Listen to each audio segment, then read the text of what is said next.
Urtea hasi zenetik inflazioak gora egin du, bai urtarrian eta baita otsailean ere Euskal Herrian, naiz eta erritmo apalean egin. INE Espainiako Estatistika Institutuaren arabera, urtarrian 5,6tik 5,8 egin zuen gora, KPI kontsumorako prezioen indizeak eta otsailean berriz 5,9 iritsi da.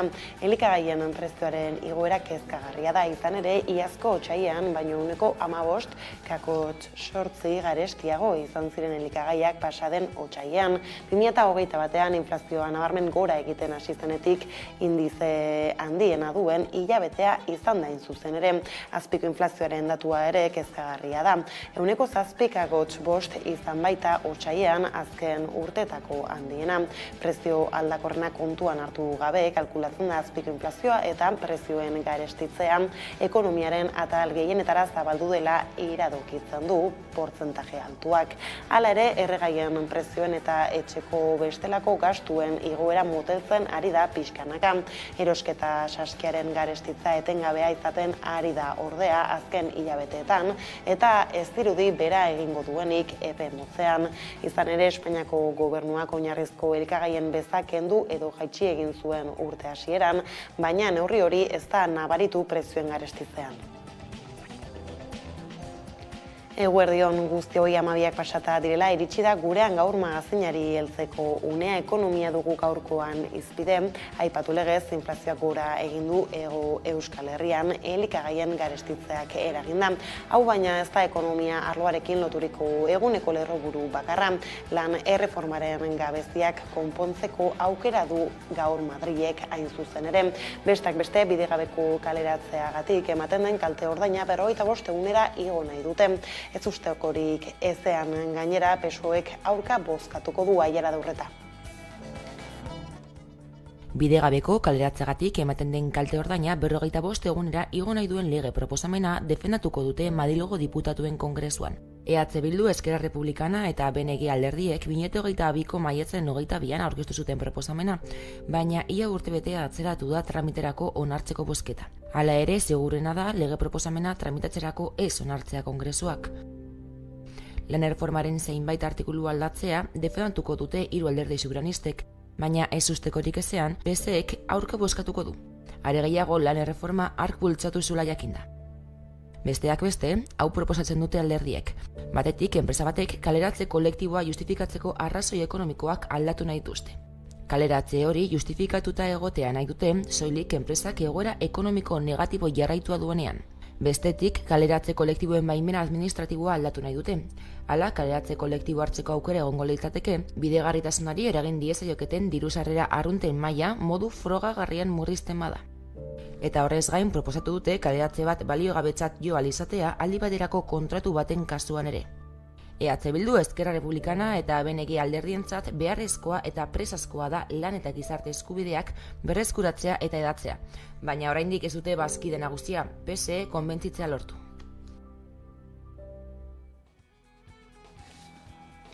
Erreformez talde askotako elkarrizketa luze eta korapilatsuen ondoren bere pentsio erreforma zein den zehaztu du Jose Luis Escriba Espainiako Gizarte Segurantzako ministroak. Lehen akordioa ere badu Unidas Podemos gobernuko bazkidearekin pentsioa kalkulatzeko kontuan hartzen diren kotizazio urteetan bi aukera ematearen truke. Proposamen hori ontzat hartu dute Komisiones Obrerasek eta UGTek eta haien babesa setasun batzuen menpe dago. Han artean Euskal Herriko pentsioen mugimenduko 30 kidek 5 eguneko baraualdia hasi duten 1.400 euroko gutxieneko pentsioa eskatzeko. Fernández del Campo Bilboko kaleko areto batean egiten dabiltza itxialdian eta protesta ekintza ugari antolatu dituzte gainera aste honetarako. Nagusia larunbat eguerdian izango da Bilboko erdialdeko kaleak gurutzatuko dituzte manifestazio batean. 1.080 euroko gutxieneko pentsioa exigitzeko Euskadiko pentsiodunek beste urrats bat emango dute. Astelehenean hasita egingo dugun itxialdi horretan, gure ardatza izango da 1.080 euro aldarrikatuko dugu, gutxienezko pentsioa 1.080 euro, baina ja behar dugu. Itzialdia eta baraua egingo dute Bilbon martxoaren 13-tik 18 150 bat pentsiodunek. Astelehenero Bilboko udaletxearen atarian egiten duten protestaren ondoren manifestazio egingo dute mugimenduak Bilbon duen egoitzaraino. Bertan egingo baitute itxialdia. Eusko Jaurlaritzari eta Nafarroako gobernuari eskatuko diete gutxieneko pentsioak 1.080 euroraino osatzeko eta Espainiako gobernuari 1.080 euroko gutxieneko pentsioa ezartzeko.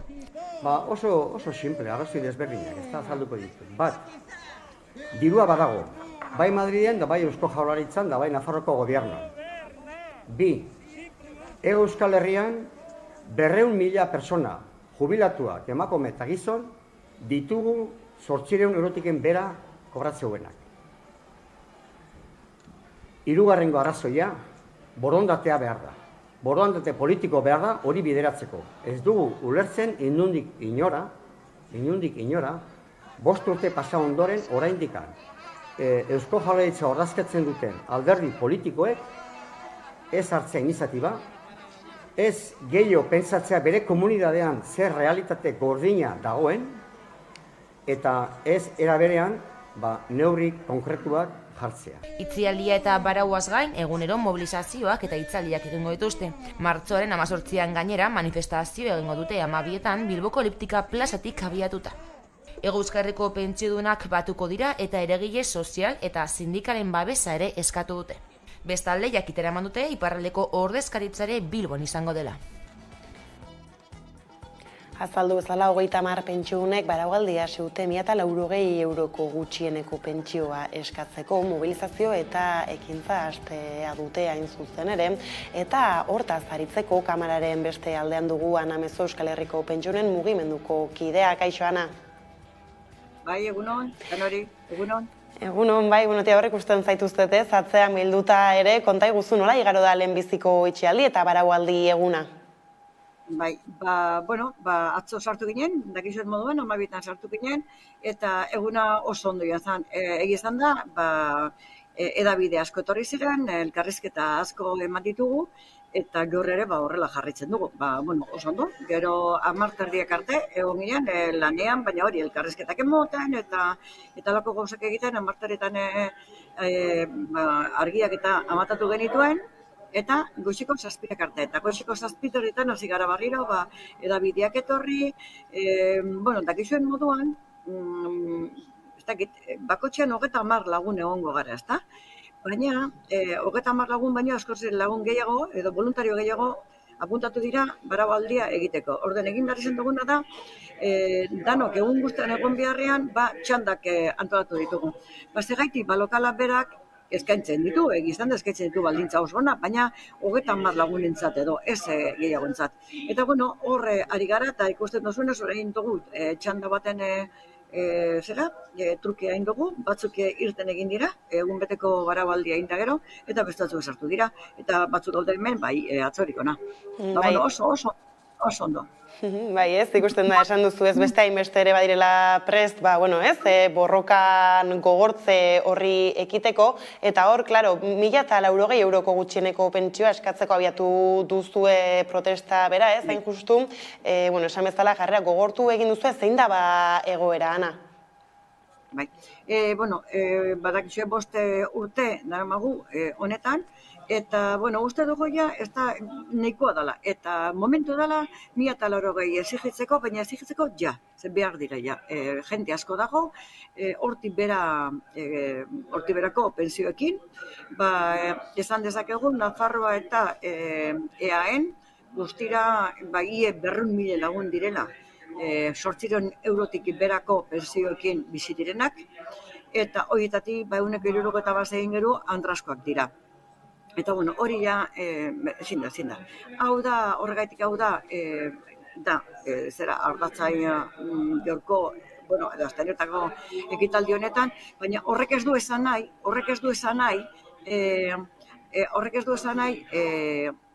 beste gauze batzupe ez daudenik gure borroka honetan, ez da? Horre, generarrakala dugu, eta, beste guze asko. Eta zuek esan duzun moduen, ostiralan egingo dugu, prentza horre potente bat, egiteko idea dugu, Bilboko udaletxeko esklaratan, eta hortik barriro indartuko dugu, larun batean egingo dugun, eguerdiko 12 egingo dugun manifestazioa. Bai, ezta, gainera, esan duzu, ez, badela momentua behingoz, 1.080 euroko pentsio hori eskuratu ahal izateko, ez, askok eta askok hortik berako, 1.000 eurotik berako pentsioa jasotzen dituzuelako, eta hor, zein ari da izaten, gobernuen jarrera izan ere, esaten zenuten ez, baliabideak badaudela 1.080 euroko pentsioa izateko. Bai, argi dagoena da, alde batetik Madrilek ez duela fitxarik mugitzen, orain erreforma hori da, baina erreforma horrek, bigarren erreforma honek, baditu zantzu positibo txikitsu batzu, baina gauzarik eta importantena geratu dira konpondu barik, ezta? Hori batetik. Orden, bitartean, guk oso garbi dekugu eta horretarako diru egon badago, bitartean, bai Eusko Jaurlaritzak eta bai Iruñeko gobernuak osagarri dezakete, bai batak eta bai besteak, pensioak osagarri ditzakete 1.080 eurora eta danontzat. Hori exigitzen goaz. Guk itxialdi eta barabaldi hemen, Fernando del Campo 24 hemen gaude, baina pentsatuta dagoen moduan eta antolatuta dagoen moduan, goixetan 11:00 batuko gara eliptika plazan, eta hortik joango gara, egun bakotxean, edo batzuen gana, edo bestean gana, edo instera joango gara, edo segurantza soziala joango gara, edo emakundaren gana joango gara, edo Eusko Jaurlaritzara joango gara, eta hor, dagokion instituzio horretako dagokion pertsonari edo taldeari, entregatu egingo zaie, eskutitza, eta hor, exigentzia izango eta bakotxa bere neurrien eta bere begitik begiratuta, baina exigentzia berdin izango da, nantzat 1.080 euroko gutxienezko pentsioa, baina ja. Eta alderdi politikoak ere interpelatuko dituko eta joango gara bere ingana. Hori da, bai ez, beraz geratu beharko gara ez, erantzun horien zain eta horretaz aparte ere ez, beste hainbat ekintza burutuko dituzue eta artean bada bat handiena dena, nolabait azaltzarren badela, deitu duzuen manifestazioa bera. Bai, manifestazioa larun batean, esan dako moduen, eta hori, plaza Atletikatik estengo gara, eta horbe gure aldarrikapen nagusina izango da, 1.080 euroko gutxienezko pensioak. Gero, hemen baditugu mainguruak eta egunero, gaur hasita gaur bihar eta etzi, zeietan egingo ditugu mainguruak, eta horrek karriko duguna da, atxaki bat, oso atxaki ona, gure, ez dakit, exigentziak eta barra horren ganean gogoeta gehiago egitea, eta, nik uste dut gainera oso indartzu urtengo dugu hemendik, jentea humoretzu ari gara, eta nik uste dut movimentua sendo dagoela, espalego sendo ez genuke ingo lako ekimenik, ez da, azte guztien hemen dugune adinarekin, barabaldi itxialdi bat egitea, ez da bromateko kontua. Naiz eta mediku bat daukagu, eta prest dago, 24 orduen prest egotia, ez zeuzer gertatuko baliz edo etorteko eta gu hartatzeko, eta bar. Momentu honetan ere, hemen dago, pertsona batzukin, galdetzen, bere zeretik, bere ikuspegi horretatik, mediku ikuspegi horretatik, zelan pasatu dugun kaba, zelan gauden, gure tensio arteriala eta zelan dagoen, eta bar.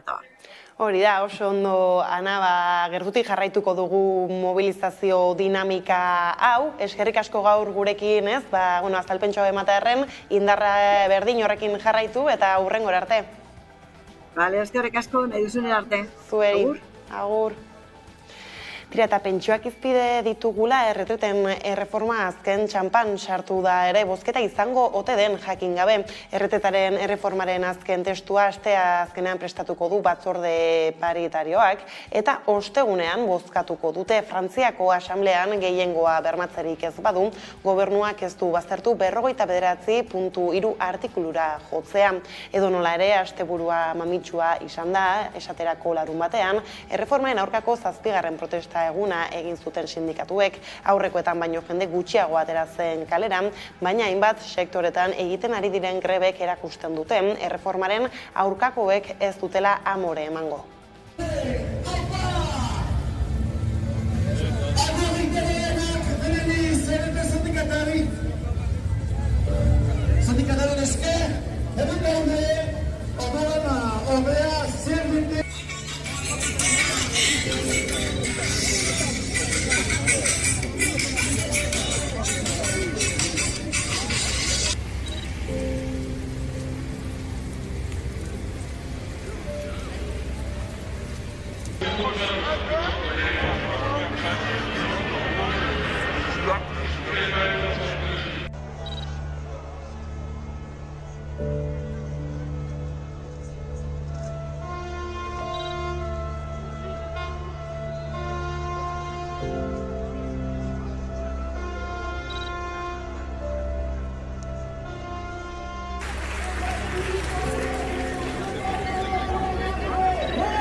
Zalatuta berriz Euskal Herria Bilduk eta Eskerra Republikanak Espainiako gobernuak batzordera gaur eramango duen mozalegea berritzeko proposamenaren aurka bozkatuko dute. Duela urte batzuk legea atzera botatzeko konpromezua hartu zutela oroitu dute eta proposamen hau konpromezu horretatik oso urrun dagoela irizten diote bi alderdiek.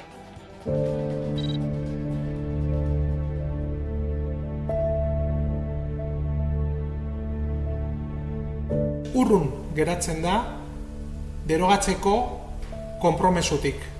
Onartezina da eta jasanezina da mantentzea lege berri honetan Rajoyren legean isun gehienak jartzeko erabili ziren artikuluak, hauze da desobedientziarena eta errespetu faltena. Eta bestaldetik ez dauka zentzurik gomasko pilotak eta kanporaketak egiteko artikuluak. No es una ley de seguridad ciudadana, sino una ley de inseguridad ciudadana y seguridad policial.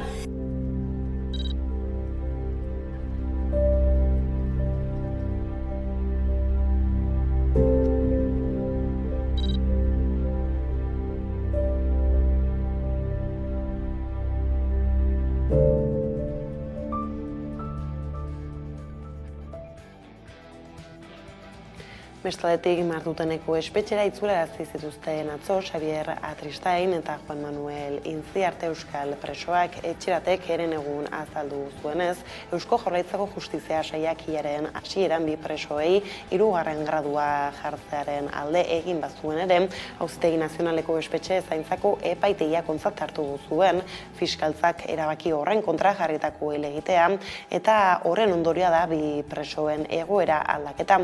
3. gradua eteteko eskaera onartzen da, helegitearen gainean ebazpen bat eman arte.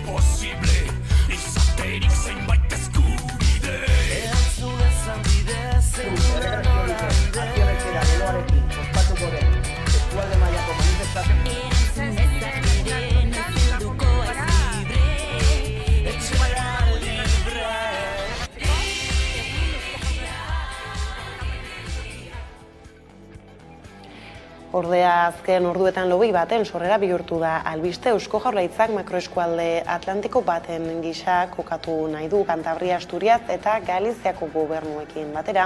Europako botere ardatza ekialderantz mugitzen ari dela ikusita eta Kantabrialdeko erkidegoen interesak batera defendatzeko Udane Arbeok azalduko digu. Lobi baten sorrerak zeresana izan du. Europar Batasuneko erabaki estrategikoetan pisua eduki nahi du Jaurlaritzak Kantabriako, Asturiasko eta Galizako gobernuekin batera. Lehentasun jarri dute esate baterako Frantziako gobernuak ez dezala atzeratu Euskaliarekiko lotura 2030tik harago. Horregatik Espainiako gobernuari ere eskatu diote presio egin dezala. Frantziako gobernuak abiadura handiko trenarekin lotura 2050 atzeratu izana sintoma moduan ikusi dute Kantauri isurialdeko agintariek, eta horri bultza ematean lehentasun hartuta Europan lobi modura aritzeko beharra ikusi dute.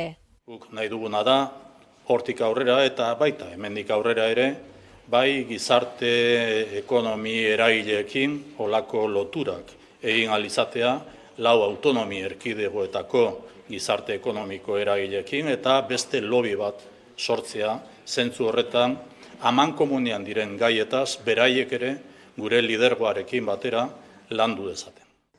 Kantabria, Asturias eta Galiziako presidenteekin batzartu ostean Iñigo Urkullu lehendakariak azaldu du denek kezka bat partekatzen dutela.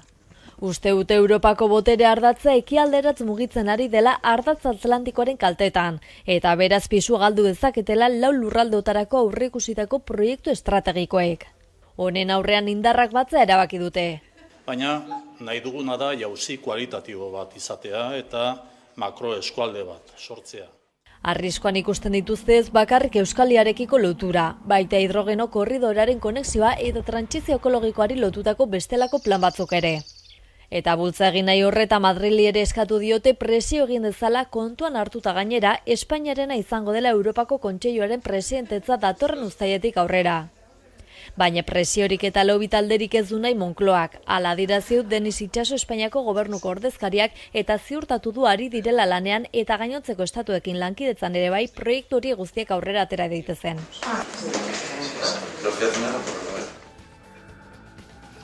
Eta Eusko Jaurlaritzatik datozen berri eixon, delikuentziak 20% gora egin zuen Euskal Autonomia Erkidegoa 2022an. Eusko Jaurlaritzak delinkuentziaren memoria Euskadin 2022 izeneko txostena aurkeztu berri du eta memoriak jasotzen dituen datuen arabera, EAEn batez ere ziberdelitu kasuek egin dute gora.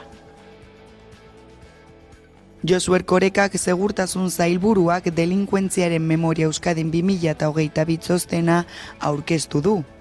Dokumentuan urtero biltzen, aztertzen eta alderatzen da Euskadin gertatzen diren eta ertzaintzak eta udaltzaingoek 15.000 biztanle gorako udaletan zenbatzen dituzten delituei buruzko informazioa. Aurreko urtean delinkuentziak 20% gora egin zuen EAEn. Delitu guztien artean 85% aurrez aurre izan ziren eta 15% teknologia berriak erabiliz. Hala ere, ziberdelituak EAEn gehien gora egin zuten delituak izan ziren. Bestalde, EAEn egindako delitu gehienak ondarearen aurkako delituak izan ziren, batez ere ebazketak eta ziberiruzurrak. Pertsonen aurkako delitu presentzialei dagokienez, delitu guztien 10% izan ziren, eta gehienak emakumeen aurkako indarkeria psikiko, fisiko eta sexuala izan ziren. Lurraldeetan berriz Arabak delinkuentzia tasa handiena erregistratu zuen, 40,7 delituko tasa 1000 biztanleko hain zuzen ere. Araban beraz, delituen bilakaerak UBA islatzen du, baina pauta orokorraren kontra, UBAren ezkerreko besoa luzeagoa eta jasoagoa da eskumakoa baino. Bizkaian eta Gipuzkoan ordea, 2022ko delinkuentzia tasak gora egin du, bai 2022koarekin alderatuta, baina baita ere 2019koarekin alderatuta. Lezan eta Arratzu Barrundian delinkuentziak eragin handia izan zuen. Izan ere udalerri hauek izan ziren delinkuentziak gehien kaltetu zituenak. Bernedo, Lantziego, Moreda eta Zalduondo udalerriek berriz delinkuentzia tasa basuena erregistratu zuten. Eta honekin Nafarroara egingo dugu salto, izan ere azken txanpan sarturik Maria Txibite lehendakariak legealdiko irakurketa egin zuen atzo Nafarroako jauregian, alboan gobernuko 12 kontseiariak eta zuzendari nagusiak zituela. Txibitek gogoratu zuen, aurreko gobernuei egokitu ez zaizkien ezoiko bi gertakarin larrien ondorioak kudatu behar izan dituztela, eta COVID-19 eta Ukrainako gerrara azkar egokitzeko gai izan direla. Bada balorazioaren bueltako informazio gehiagorekin, Iruñean dugu Leire Martinez kazetaria. Kaixo, Leire? Kaixo, eguna, zer moduz? Kaixo, bai, tira, ipatu moduan, gobernuko kontseiariez eta zuzendariez inguraturik legealdi amaierako irakurketa egin du Txibitekor, besteak beste Euskal Herria Bildurekin hitzartutako 4 aurrekontuak gizartaren onurarako izan dira gora ipatu du, ez da zer gehiago dakigu?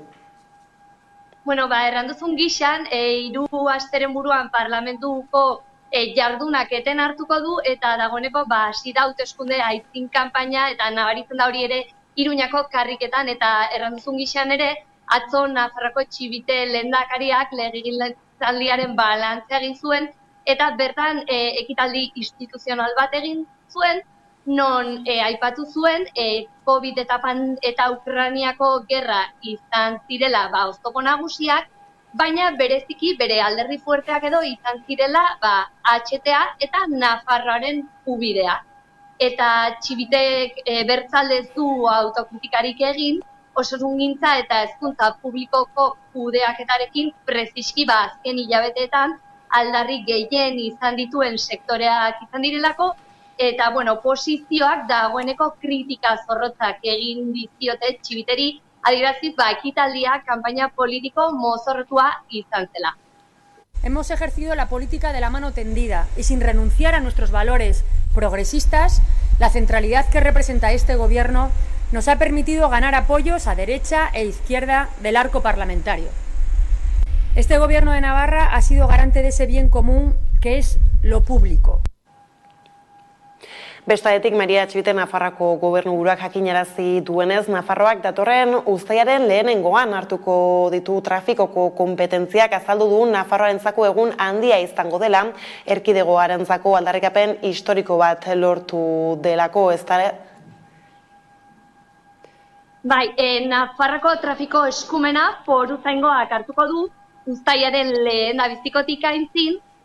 Foru erkidegoko aldarrikapen historikoa dause, izan ere Frankoren garaian, Guardia Zibilaren esku geratu zen trafikoaren eskumena, eta ez da oraindik berreskuratu. Aintzin akordioa berretxiko duten Nafarroko transferentzia batzordeak, Espainiako eta Nafarroko alderdiek gaur izanen den bileran. Bertan, akordioaren nondik norakoak aztertuko dituzte, alderdi guztiak ados dira transferentziarekin, baina egia da denek jarri nahi izan dutela bere buruari lorperanen ikur hori.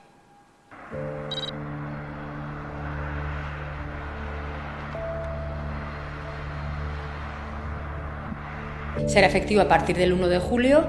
A partir de esa fecha se abre lo que se ha denominado un periodo transitorio.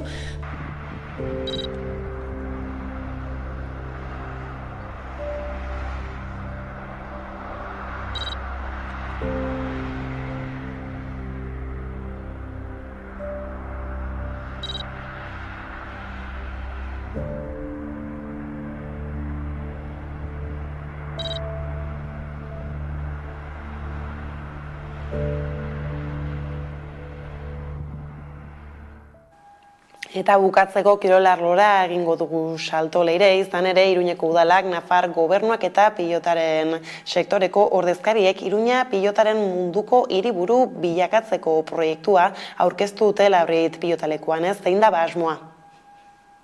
Bai, eta proiektuak bertzenen artean hiria eta pilota are gehiago lotu nahi ditu. Kontuan izan behar dugu adibidez, hiriak pilotarekiko duen lotura estua. Datu gisa erran diezazueket gaur egun Iruñak 55 frontoi publiko dituela, eta horien artean badirela pisu handia duten Labrit edota Navarraren afrontoiak. Eta baita 35 klub federatu dauden Nafarroan. Orduan, ekimenaren baitan gaz eta aurrengan pilota sustatu eta bultzatzea da helburua, eta baita pilotaren etxearen sorrera.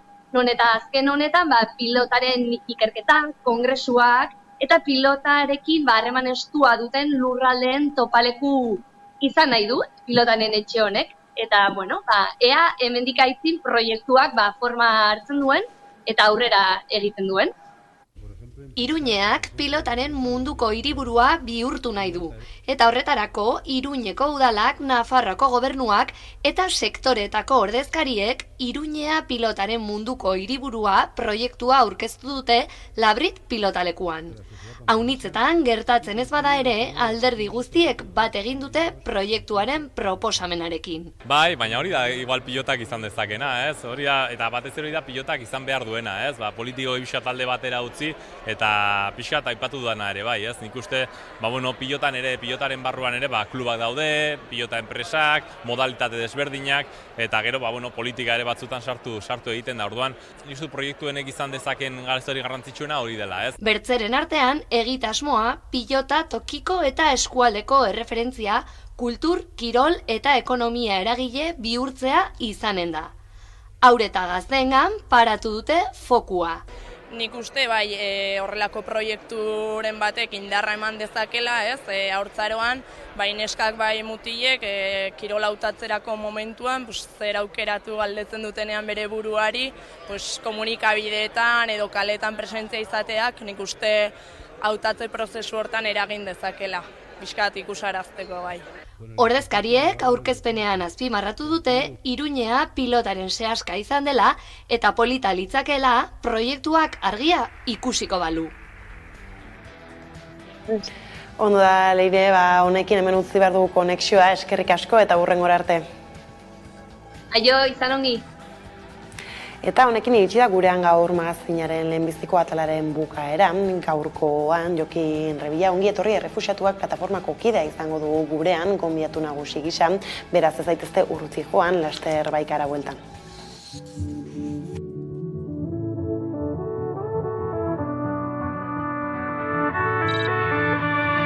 Norena da idazten dugun historia, zeini erauzigura, zaio memoria, diren gauzen erroak bilatzen ditugu, ez direnak sortzea baitugu helburu.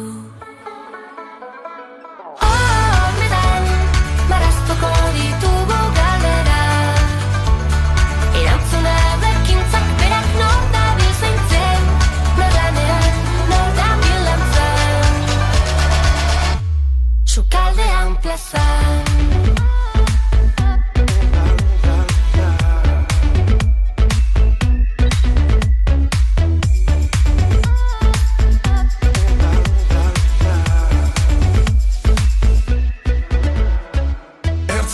Guztiontzak etxeak eraikitzeari ekin, herri baten barruan ta hizkuntza bat eken.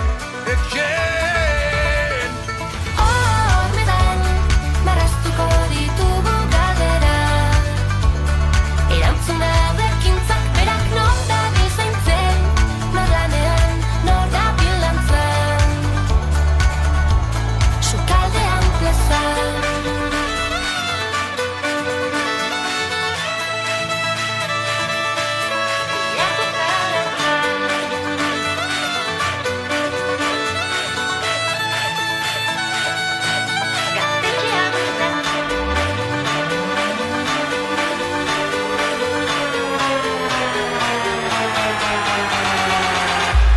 Sukaldean plazan.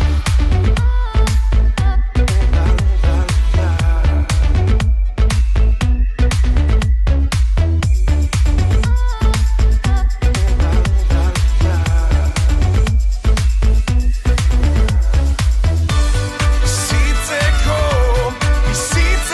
modu bat, bizitzeko modu bat.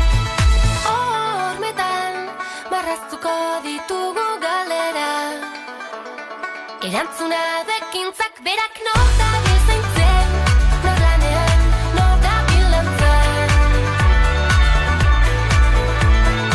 Hormetan, marraztuko ditugu galera, erantzuna bekintzak berak nor dabil zaintzen, nor lanean, nor dabil lantzan, sukaldean plazan.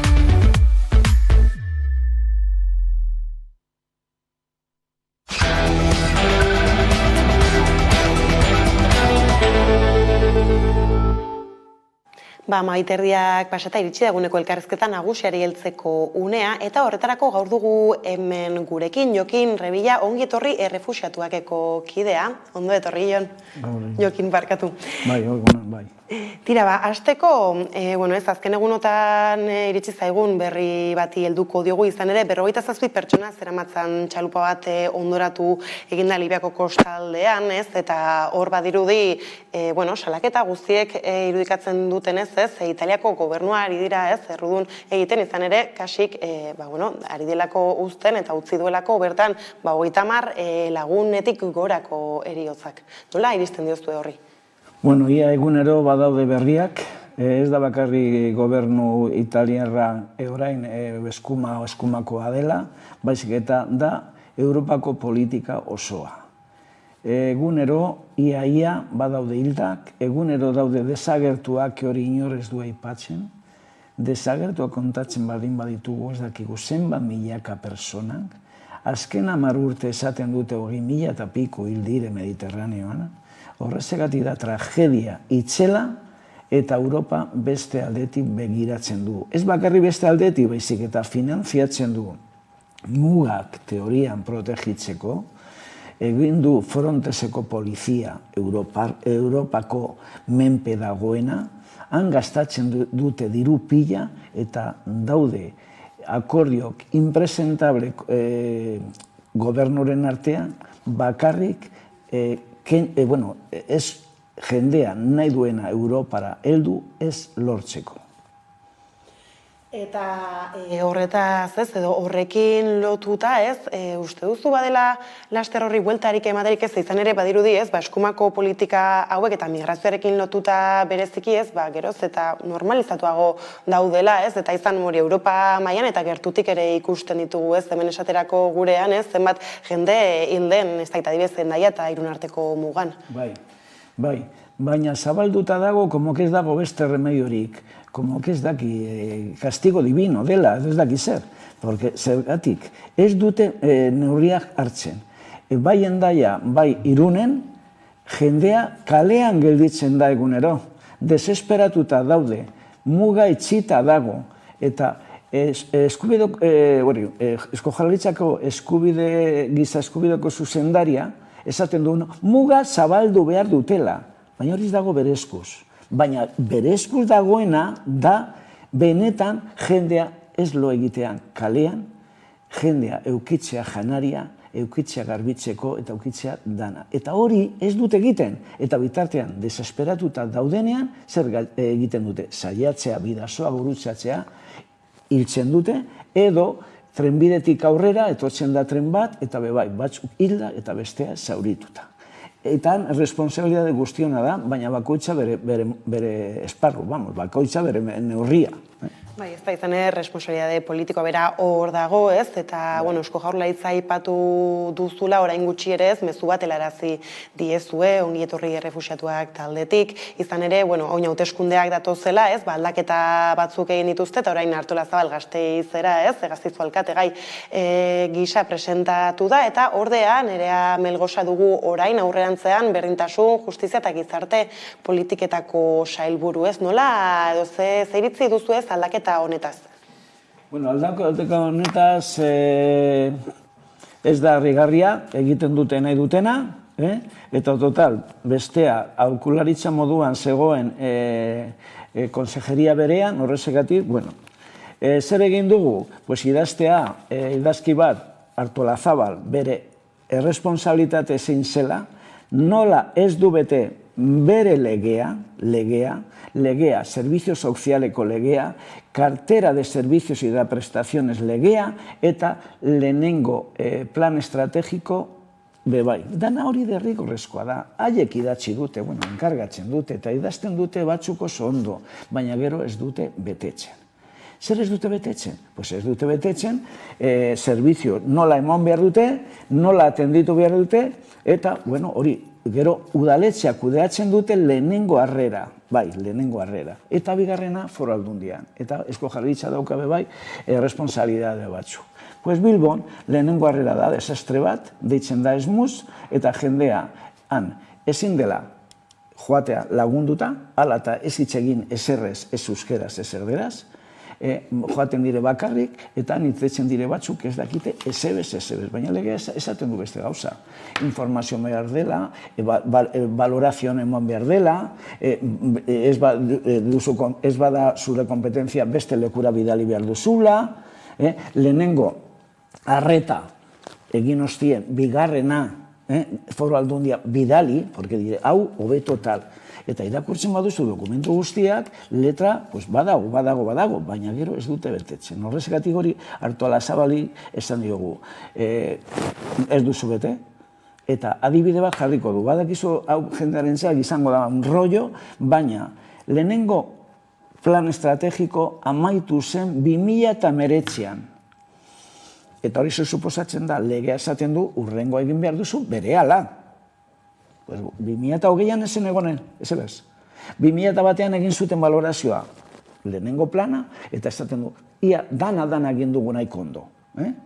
Bueno, pensatu genuen, bigarrena, aurkeztuko dutela. Ez 2001an, ez 2002an, eta orain sorpresa, ailegatzen dira hauteskundeak eta konsiliaria berria Melgoza aurkezten du plana, baina organo bat deitzen da, eta existitzen da, en el artículo 48 bat, de la Ley de Servicios Sociales dice: el Consejo de Servicios Sociales se constituye como el máximo órgano de carácter consultivo y de participación, adscrito al Departamento del Gobierno Vasco, competente en materia de servicios sociales. Ez da bildu. Ez dute pasartu, zirriborro ere ez. Eta hori da mespretsu bat guztientzat. Eta zein interes dago horren aurran ez, lehenbizikoz lege hori ez berritzea, eta bestetik ez, halako jarrerak izatea oraindik ere ez, zein interes dago horren atzean?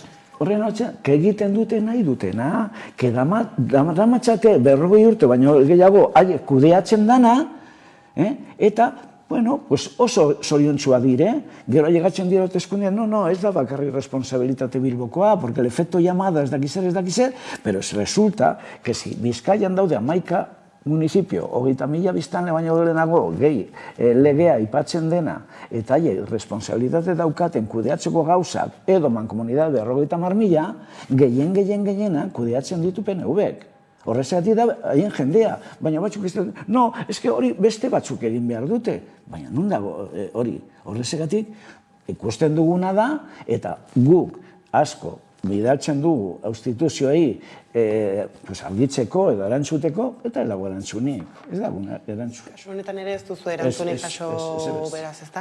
Tainera hor, aipatu dituzu ez, kalean bizitzera kondenatuta dagoen jendea, ez, eta gero, errefuxiatuak eurak ere, datozenan ez, lehen arretaren afera hain zail hori berez gainera badaude baliabideak soberan erraz izateko. Pues bai. Edo gutxienez, komunikazio badago municipioaren artean eta foru aldundiarekin, baina gu, daramagu 2006-atik aurrera funtzionatzen ongi etorri moduan, eta momentu zeiz dakigu interkambio dagoela esaten guk ezin dugu, tokatzen zaizu, adibidez Bilboko udala eta foru aldundian, ez dakigu. Sartu dugu, herrialde batzuk foru aldundiari, ez ez da kontua haiekin. Eta zer gertatzen da, gu gara una plataforma sin ánimo de lucro, ez daukagu bazkiderik, eta ez dugu eskatzen, eta ez dugu eskaziko subentzioirik. Horrezegatik argi eta garbi eta altu esan behar dugu nahi duguna. Eta haiek, eskibatzen gaitu edo... Zelako arazoa suposatzen du, kompetentzia hain banatuta egotea, ez? Helen arreta esan duzu ez, esaterako udalak egin dezake, gero aldundiak, gero askotan agian ere, diru kontuak ere hor zerikusirik izango du, ez? Aurre kontuak depende zein den, urte baten diru gehiago bideali, bestaten gitxiago. Baina, idatzita dago dana. Kartera de servicios ipintzen du, gaiz gai, fitxa bat, zer baldintza norentzakoa da, zer egin behar duten, eta hori dago, eta da, liburuzka bat, eta han etortzen da, zenbakin, batekin bada, da udala, bigarren bada, da, foru aldundia edo Eusko Jaurlaritza, baina espezifikatuta daude danak, eta sorpresa da, lehenengo da, arreta eta hori, esaten nuna, deno joan behar direz musera, pero musera ez da ganao, ez dira animaliak, tratatu behar duzu eta zuezin baduzu, ondo azaldu, zer egin behar duen, nora joan behar duen, eta hori ez da existitzen, da mespretsu bat. Zer gertatzen da, eskubidea ez daukaten eskubidea mugitzeko, gero, haien paise, Europa eta Occidente osoa, lapurtzen dugu dana, lapurtu, no erosi, lapurtu, eramaten dugu gara gerlak, ezin dute bizi, arrainak edori kentzen dizkiogu, eta gero ezin diretorri. Afrikano batek esan zidan behin, nahi dute gure kontinentetik dana gu izan ezik, gu ez etortzea. Bai, izan ere batzutan berez migratzea bere horretan eskubide bada, baina badirudi eskubide hori gauzatzen ari zarenan ez beste batzuk kendu egiten dizkizutela. Kendu zer dutu? Diot, migratza bera badela eskubide bat, baina badirudi eskubide hori erabiltzen ari zarenean ez, beste hainbat eskubide. Hori da. Pero nahikoa da, etortzea patera, etortzea kamioi azpian, edo nahikoa da. Baina ala eta guztiz zu ezala deseablemen. Horrezegatik sufridu, egotea kalean, Porque, claro, zer egiten dute? Egun osoa kalean, batzuk ala eta guztiz joaten dire ikastera, eta lo egiten dute aulak, nola ez? Eta ala eta guztiz joaten dire egunero. Entonces, zer esaten du legea? Pues tratamiento, foro aldundian, sale de rositas, pero foro aldundian dauka responsabilidadea 25 urte arte haien menpe egotea. Zertarako? Prestakuntza, ibilbidea itinerario, ikastea eta bebai formakuntza lanerako. Ez da existitzen. Existitzen bada, izango da, kupo oso txikia. Baina aipatu izan duzu horre datuen artean ez, nola 2020tik aurrera ez, kalean bizi diren pertsonen kopurua bera igo egin den ez, hori ez, 2020tik honako igoera horri zeri dagokio? Pues ez daki, jendea desesperatuta dagoelako eta bilatzen dute, eske haien paisek, hori, gero eta txartoa daude. Ez daki, ez da maitu kolonialismo, ez da maitu. Neokolonialismo dago egunero. Paiz asko kontrolatuta daude antzinako kolonialistak. Frantzia, bestea. Behartik gaude, pues, han daude. Eta haiek kontrolatzen dute ekonomia osoa. Eta hori, Occidenterako da un txollo. Pero, claro, jendea zetortzea. Dirua baldin badeko zu, hartzen duzu abioia etortzen zara, edo famosa bazara, edo famoso futbolista, ez dago pegari. Berdin da kolorea, berdin da altu, bajo, edo dakizer, hori berdin da. Pero, claro, etortzen bazara, hori, nuna patera, etortzen bazara eskutatuta, edo dakizer, zu indeseable bazarela.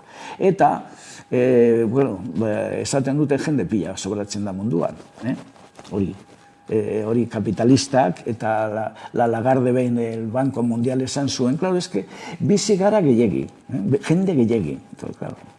Galdera da, nortzu sobratzen diren, pues badakigu nortzuk, ez? Eta hiltzen badire bidean, eta ez badire llegatzen, eta ez badire molestatzen, ez dakizen hori txalupa, edo ailegatzea dozen ondartza, asko sobeto. Zer gertatzen da barkuak de salvamento, isunak, pegak,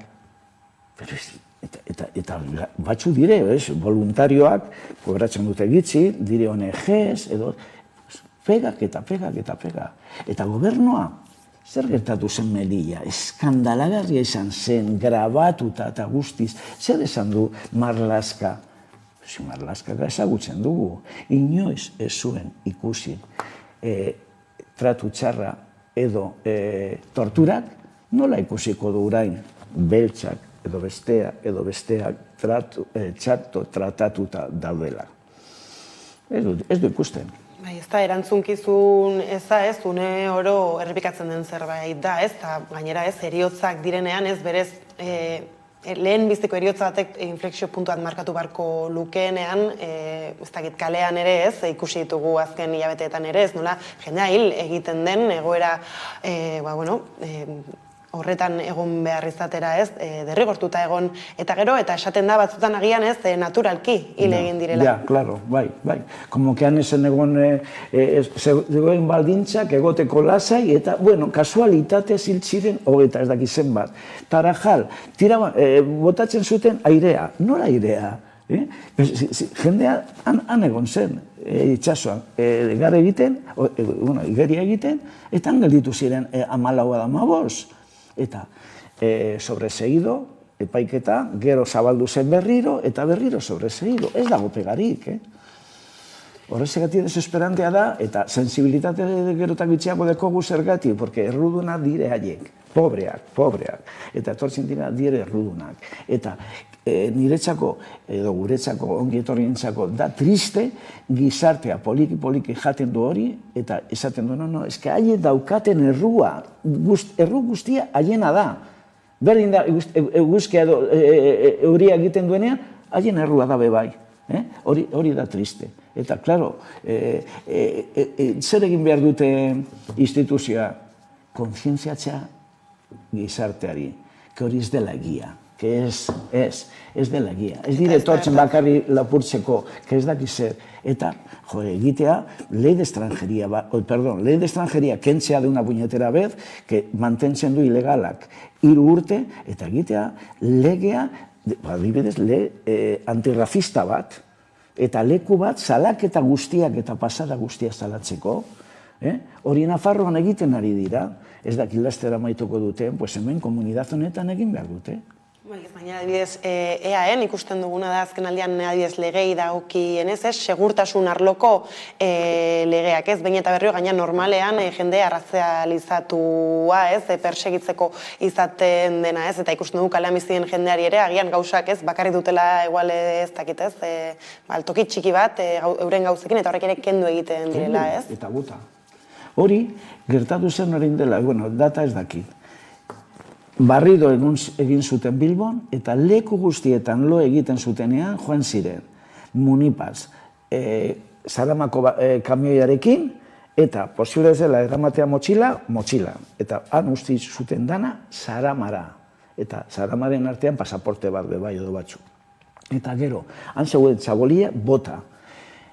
Kontatu digute, que justu esan zioten, joan behar zarete, hartxandara, urrun ez ikustea inor bez, eta lo egiteko ez erabili. Ez denda, ez saku, ez manta. Da, como remedio esatea, bueno, euria hori egiten badu, hiltzen baldin bazara, asko zobe. Bai, ez da, beraz, badirudi ez naiz da Nafarroan eta alegin batzuk egin diren uste duzu. Orain, hauteskunde garaiak dato zela ez, aldaketaren bat emateko aukerarik egongo dela? Ez dut uste. Egingo dute aldaketa adorno moduan, baina guztientzat. Adibidez, semea baldin badeko zu txikia, ez daki 200 euro, ez daki zer. Nahi baduzu ja independiente esatea eta ustea etxea, 200 euro, pero dana, urte pare bat, justu hauteskundeak eta gero. Baina, zuzenduta, benetan, ez bakarri etortzen direna ez daki nundi, baizik eta esklusion dauen justiak, handik etorri dauen mengoak, pobre guztiak, ez da llegatzen energia, edo ez daki zer, neurri berrierek ez daude.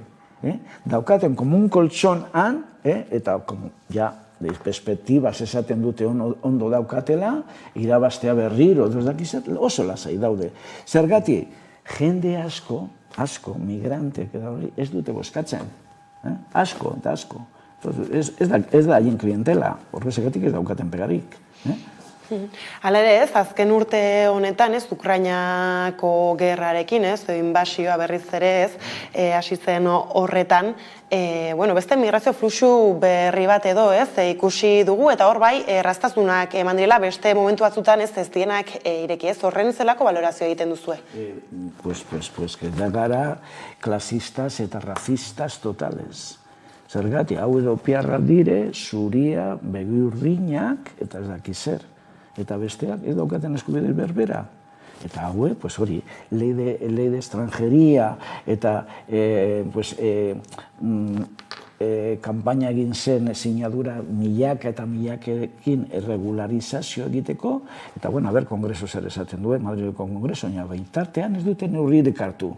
Gero, da deskaro bat esanean pandemiarekin, que posible zela, erregulatzea medikuz edo ATS, baina denboralditxo bat, behar gauden bitartean, gero berriro bota, ez?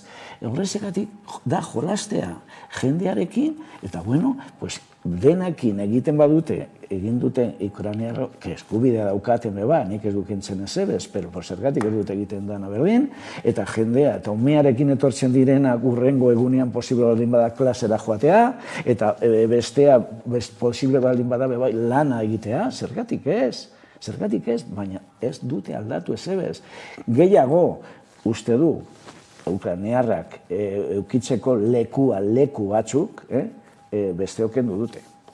Bai, ez da, gainera hori ez, Ukrainen kasuak berak erakutsi du, moduak badaudela, eta egin daitezkela, eta zuk ere gainera pandemia bera eazauzu, non agian kaleko jendagune batean, ez, bai, aterpe bat, ez, izan baldintza aterperen bat eskaini egin zaiela, ez, eta gainera, honekin lotuta ere badago, ez, aburrat bagabiltzela hitz egiten refuxiatu eta migranten mailaketa batetaz, ez, horre, bueno, azken hilabetetan Gasteizko Arana zentroaren bueltan ere, ez, entzun genituen Denis Itxasoren azalpenak ez nola auzotarrei lasai egoteko esaten zienez, ziurrenik errefuxiatuak izatekotan, ez, ukrainarrak izango zirela.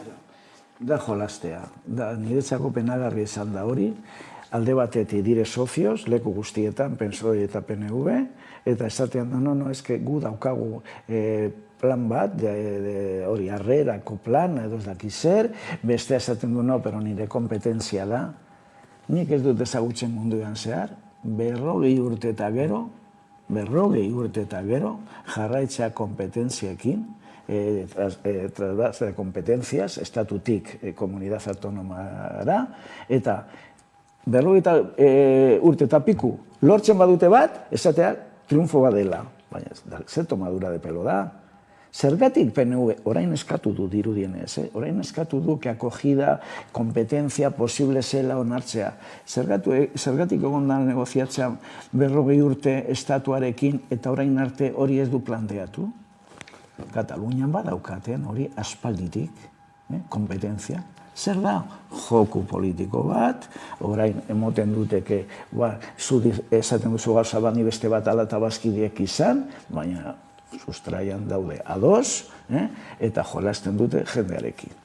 Eta bukatze aldera jokin, ez, guzti hau kontuan hartuta, ongi etorri errefuxiatuak plataformatik ez zer mezu nagusi duzue behintzatez gizarteratzeko. Bai, guk saiatzen gara gauzak ataratzea, komisio desberdina dekogu, gure asmoa da hori plazaratzea eta esateak bai errefuxiatua, bai migranteak gizakia dire eskubidea daukaten, eta daukaten eskubidea edo zein person moduan. Gara plataforma bat, ez oso handia, gaude posible baldin badabe bai herrietan, egiten da urtero karabana bat, países konflikto dagoen, zer, eta guk eskatzen duguna da, kalean bizitzera behartuta dauden personak bat ere ez nahi dugu kalean, bat ere ez, eta hori posiblea da. Eta gazte bat ere ez kalean, ikasterik eta lanbide heziketarik gabe. Hori uste du gu posiblea dela. Dirua bat dagoela. Eta ez dago eskubiderik gizarte honetan, eta askotan esaten dugu. Zergatik presumitzen dugu hainbeste turismo, ikegara, ikaurrerakoiak, eta gure hiriak preziosas, horrezegatik emoten du, gai hau itxusia dela, eta zikintzen du hiria persona hau. Zergatik ez dugu demostratzen Euskal Herria, edo Euskal Herria, edo nahi dugu moduan, edo decir, vale, komunidad bakoitza, vale, hemengoa, Nafarroan eta Iparraldean, zergatik ez dugu lortzen, jende guztia hemen bizi garenok eskubideak bermatzea eta lortzea denok hemen bizitzea, tetxo bat, ikasketak eta minimo batzuk eskubide guztia bermatzeko eta ondo bizitzeko. Hori benetan izango dela presumitzeko, hori izango dela saria oberena. Hori guretzako hori nahi dugu. Jokin hemen utzi behar dugu elkarrizketa demoragatik, mila esker eta eskerrik asko ere lan egiten duzuen lanagatik. Eta orain jarraian solasaldiarekin bueltatuko gara, laster arte. Kaixo Amaika Telebistako ikusleok, nahi nizuko aurkeztu Hala ere kantuaren bideoklipa. Hala ere kantua dago eskainita Aitamari Itsasontzeri eta izpide du egunero Mediterraneo aldortan gertatzen den tragedia hori, ez, migranteekin gertatzen den tragedia humanitario hori. Nire ustez sinestezina da, garagiotan 21. mende honetan, oraindik ere, halakoei gertatzea gure etxeko atarian esate baterako, ez? Horregatik iruditzen zait gai bat dela lagun artean zabaltzeko, jendaurrean zabaltzeko, azken batean gizartean kontzientzia zabaltzeko, ez? Hauxe da nik esan egin dizuena. Bideoklipa dago eskuragarri YouTubeen eta hoxe bakarrik aipatu, hoxe nik esan barrekoa.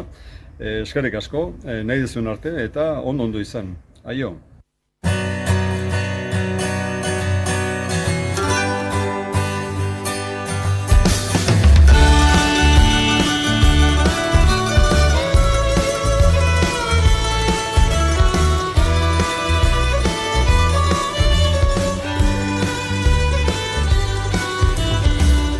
Herrialden jendiaren arnasa daitu, gure arteko itxasoan erioaren errito, mundu berri bat ez dugu erraz ikusiko, legea da betikoa, legea da betiko, hala ere,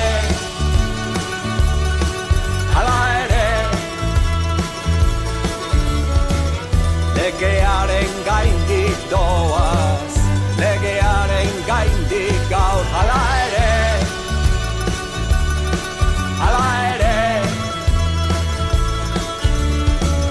legea isilduko da, itxoko da itxasoa.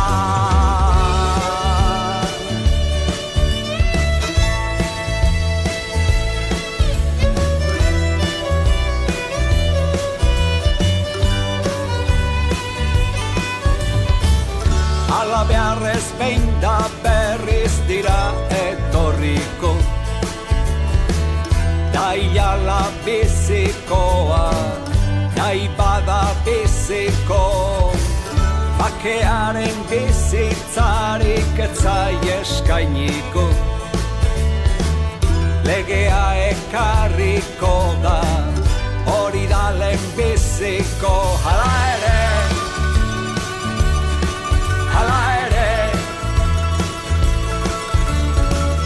legearen gaindik doaz, legearen gaindik gaur, hala ere,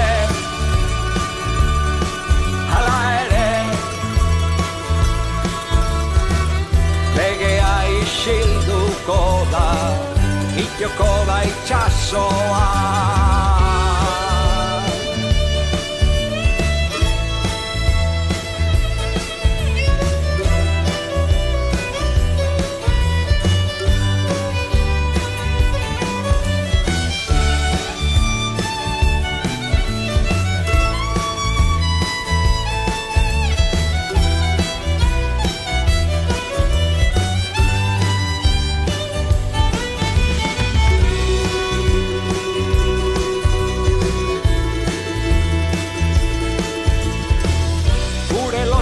Dela eta burmakur gabiltza, edo agian ia erdi lotan, hala ere,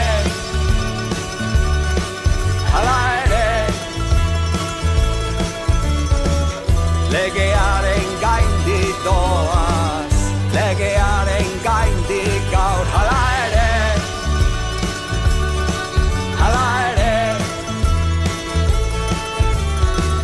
legea isilduko da, itxoko da itxasoa.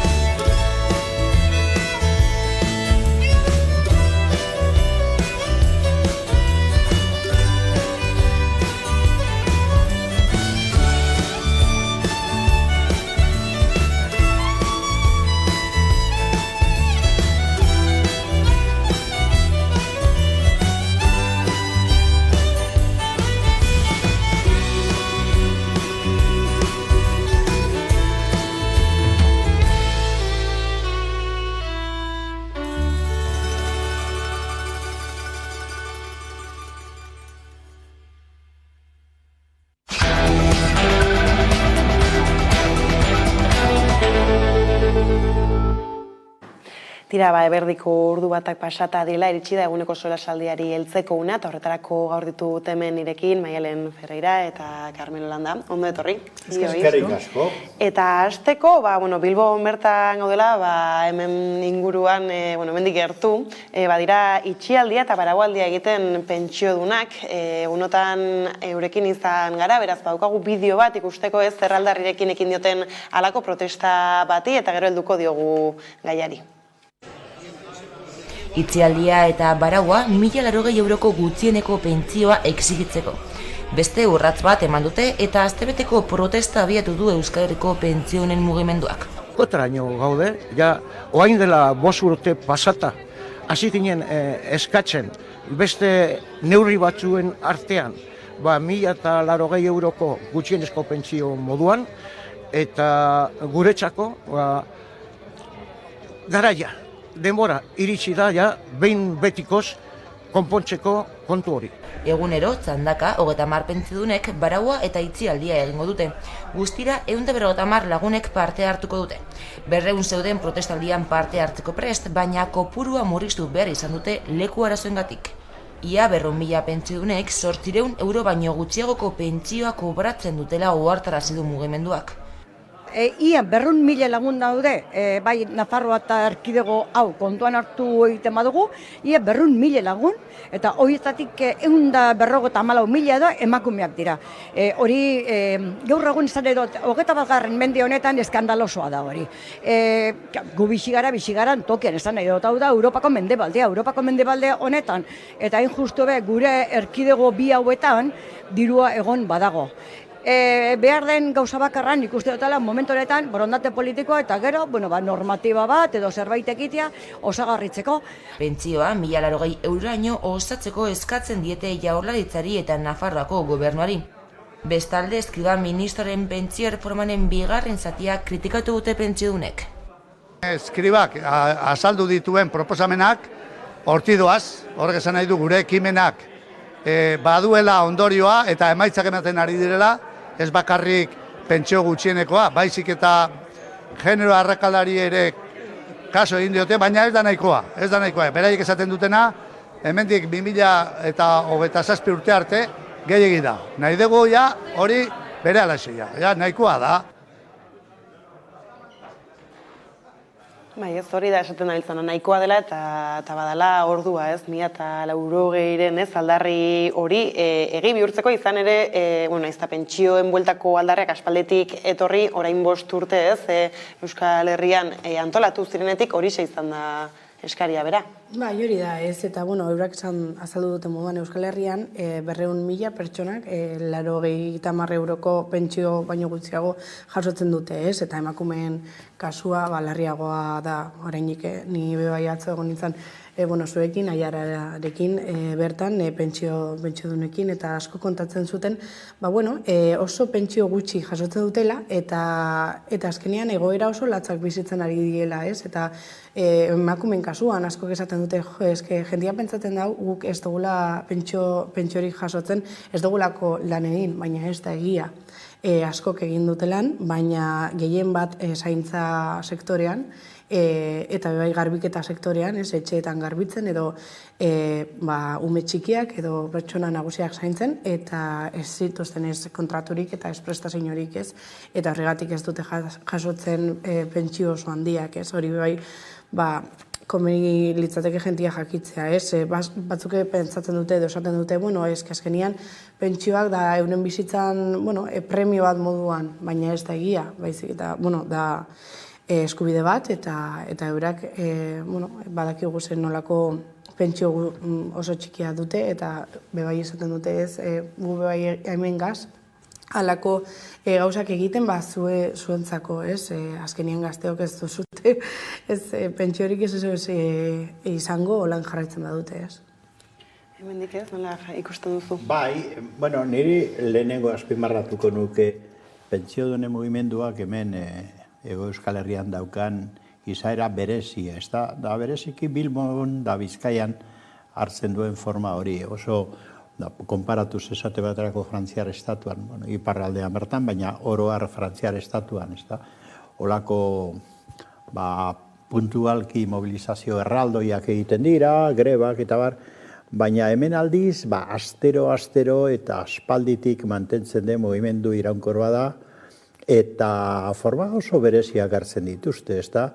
Astrenetako konzentrazio hori udaletxe parean, batetik, baina gero lantzen duten programa guztia pentsioen inguruan, nik uste benetako adituak ari direla bihurtzen, eta proposamen oso zehatzak egiten dituzte, eta batek esan duen bezala, seguruenik horrek eragina du, ez dute horrela aitortuko, baina Madrileko gobernuak egiten dituen proposamen horiek jaso duten neurri batean hauen pentsiodunen mugimenduaren errebindikazioen fondo, ezta?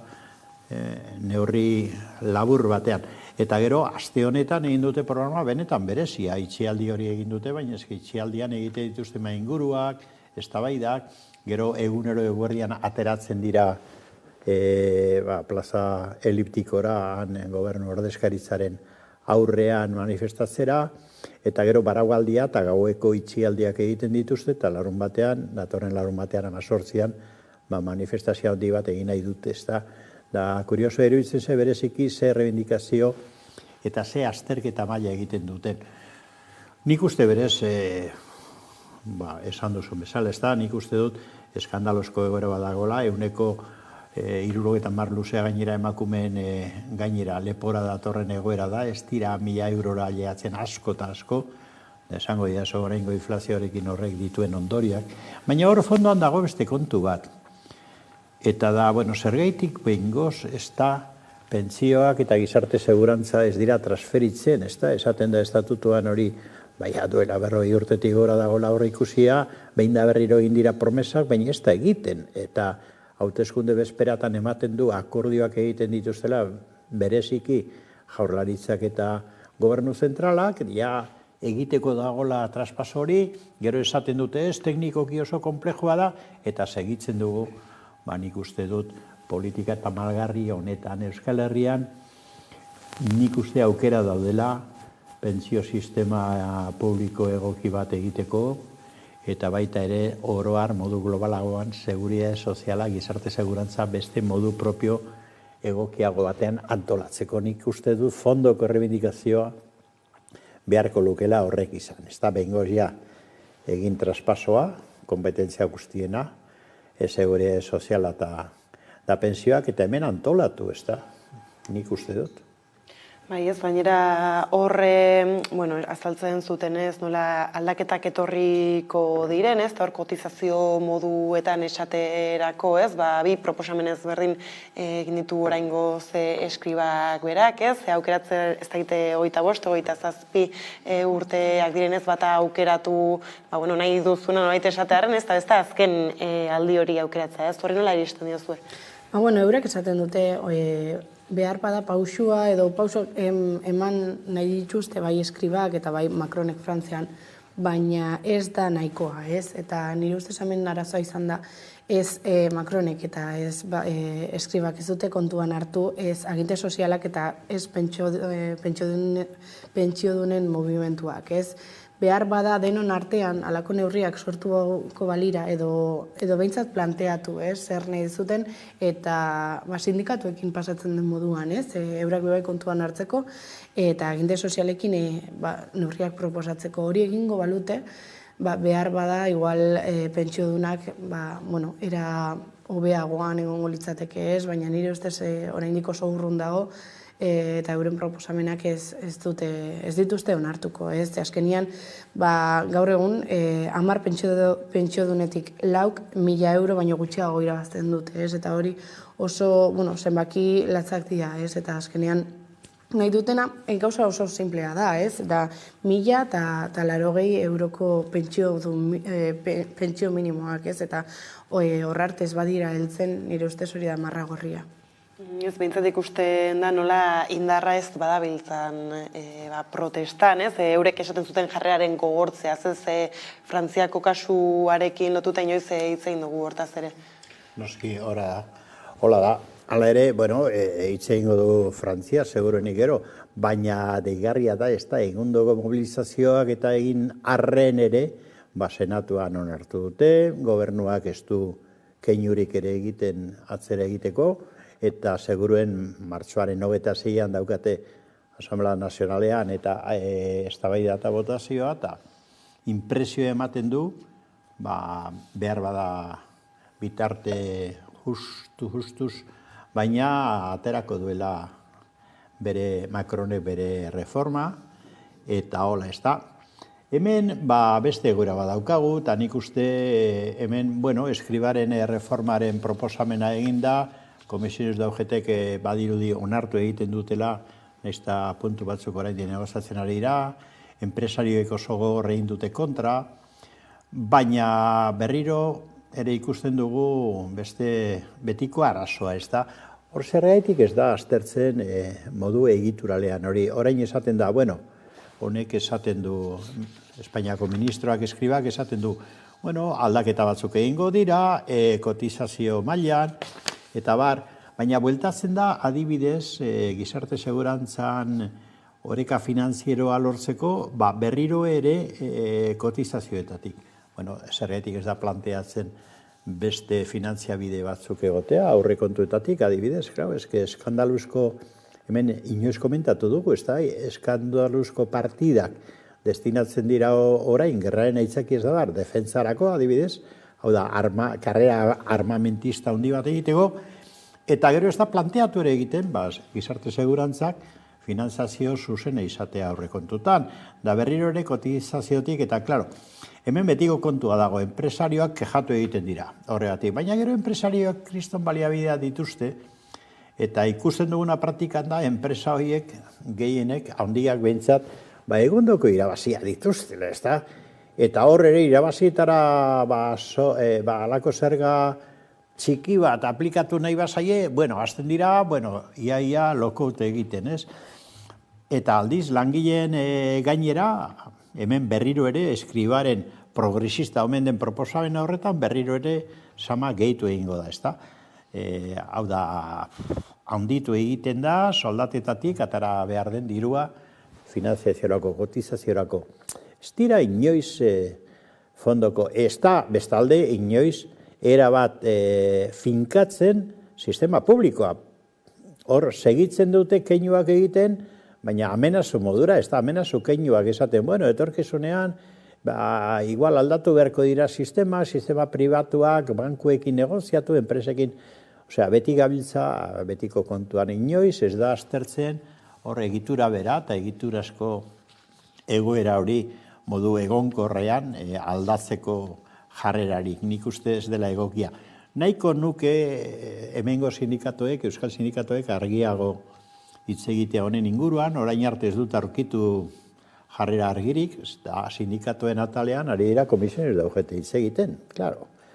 Nik uste dut guretzat baliagarria izango litzatekeela bertoko sindikatoak, Euskal Herrikoak, sakon aztertzea hau guztia, eta batez ere ze alternatiba hartu behar den. Beti ere, lehenengo kontua da, pensioak eta gizarte segurantza ona ekartzea, ez da? Eta bertokoak izatea. Bai, ez izan ere, pentsionek askotan esaten dute nola, ez dutela borroka egiten eurentzako bakarrik, baizik eta urrengo belaunaldiei begira eta agian, ez? Erreforma hauek ere perspektiba luzeagoa izan beharko lukete. Hori da, azkenean, atzo eta, orain arte, ez, 5 urte dara matzate protesta hauekin, eta izan dezuten bezala oso indartsu batean agertu dira, eta eurek bebai esaten zuten, ez, halako mobilizazioak, hainbat mediotako atentzioa deitu dute, eta orain, honi buruz hitz egiten ari gara, hori baraualdi eta itxialdi bat egin dutelako, ez? Baina zenbat medioen falta somatzen dituzte asteleheneko protestan, ez? Eta ezuek azalde dezuten moduan. Nire ustez, hemen enpresarioen kexak, alako, ez dakit, zelan jasotzen dituan, baina pixka bat amorruarekin, ez? Askotan enpresario horiek badaukiela euren pentsio pribatuak asegurauta, ez? Eta euren belaunaldiei begira, euren familia eta euren seme eta zenidei begira ez zai axola euren bizitza guztia daukia asegurauta. Eta gu aldiz ez. Eta hor dago arazoa, ez? Pentsio dunek esaten zuten, ez? Nik ez dakit nire semeak edo nire hilobak eukiko duten pentsio bat. Eta nire bai zalantza askokin jasotzen dut hori, ez? Nire inguruan asko ikusten dut, ez? Esaten, behar bada, beharrezkoa da, ez dakit pentsio pribatu bat kontratatzea, baina behintzat, aurrezki batzuk gordetzea, gero ez dakigu zer pasoko dan, eta hori, pena handiz jasotzen dut, ez? Azkenian, estatu edo gobernuenetan ez badu konfiantzen, zer espero da. Eta oso zaila da, bai, konfiantza ukitzea. Bai, ez, eta gero, lehen xau ere Ana Mezorekin hitz egin dugu eta esaten zuen, ez? Begira gure adina eta zer nolako protestekin, ez? Gabiltzan, esaten zuen ere, zaintzarako, uneko zaintzako ere mediku bat zutela bertan, eta ez, behintzat hortik. Bai, nik nahiko nuke horre komentatu gauza bat, ez da. Eztabaida markoa jartzen digute eta nik uste marko hori kuestionatu behar dugula, hau da, lehen esan dudana.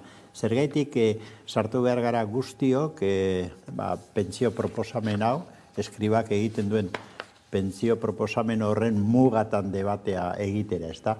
Begira, data bat da esanguratzua gaurkoa, martxoaren 14, inor gutxik gogoratu du, baina nik behintzat sartu dut ikusi dute referentziaren bat egin dela argian, eta nik sartu dut gaur sareetan, gaur bezalako egun batez hil zen Carlos Marx.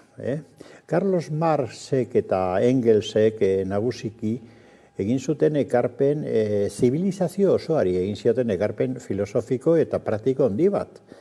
Eta da, kapitalismoa bezalako sistema esplotatzaile, diskriminatzaile bat sakon aztertu, salatu, eta alternatiba bat planteatu maila ideologikoan, da maila pragmatikoan ere bai, sozialismoaren proposamena oso aztertua eta oso fundamentatua egin zuten, da horrek aldatu zuen neurri handi batean gure zibilizazioa, garaiaietan eta ondorengo garaietan.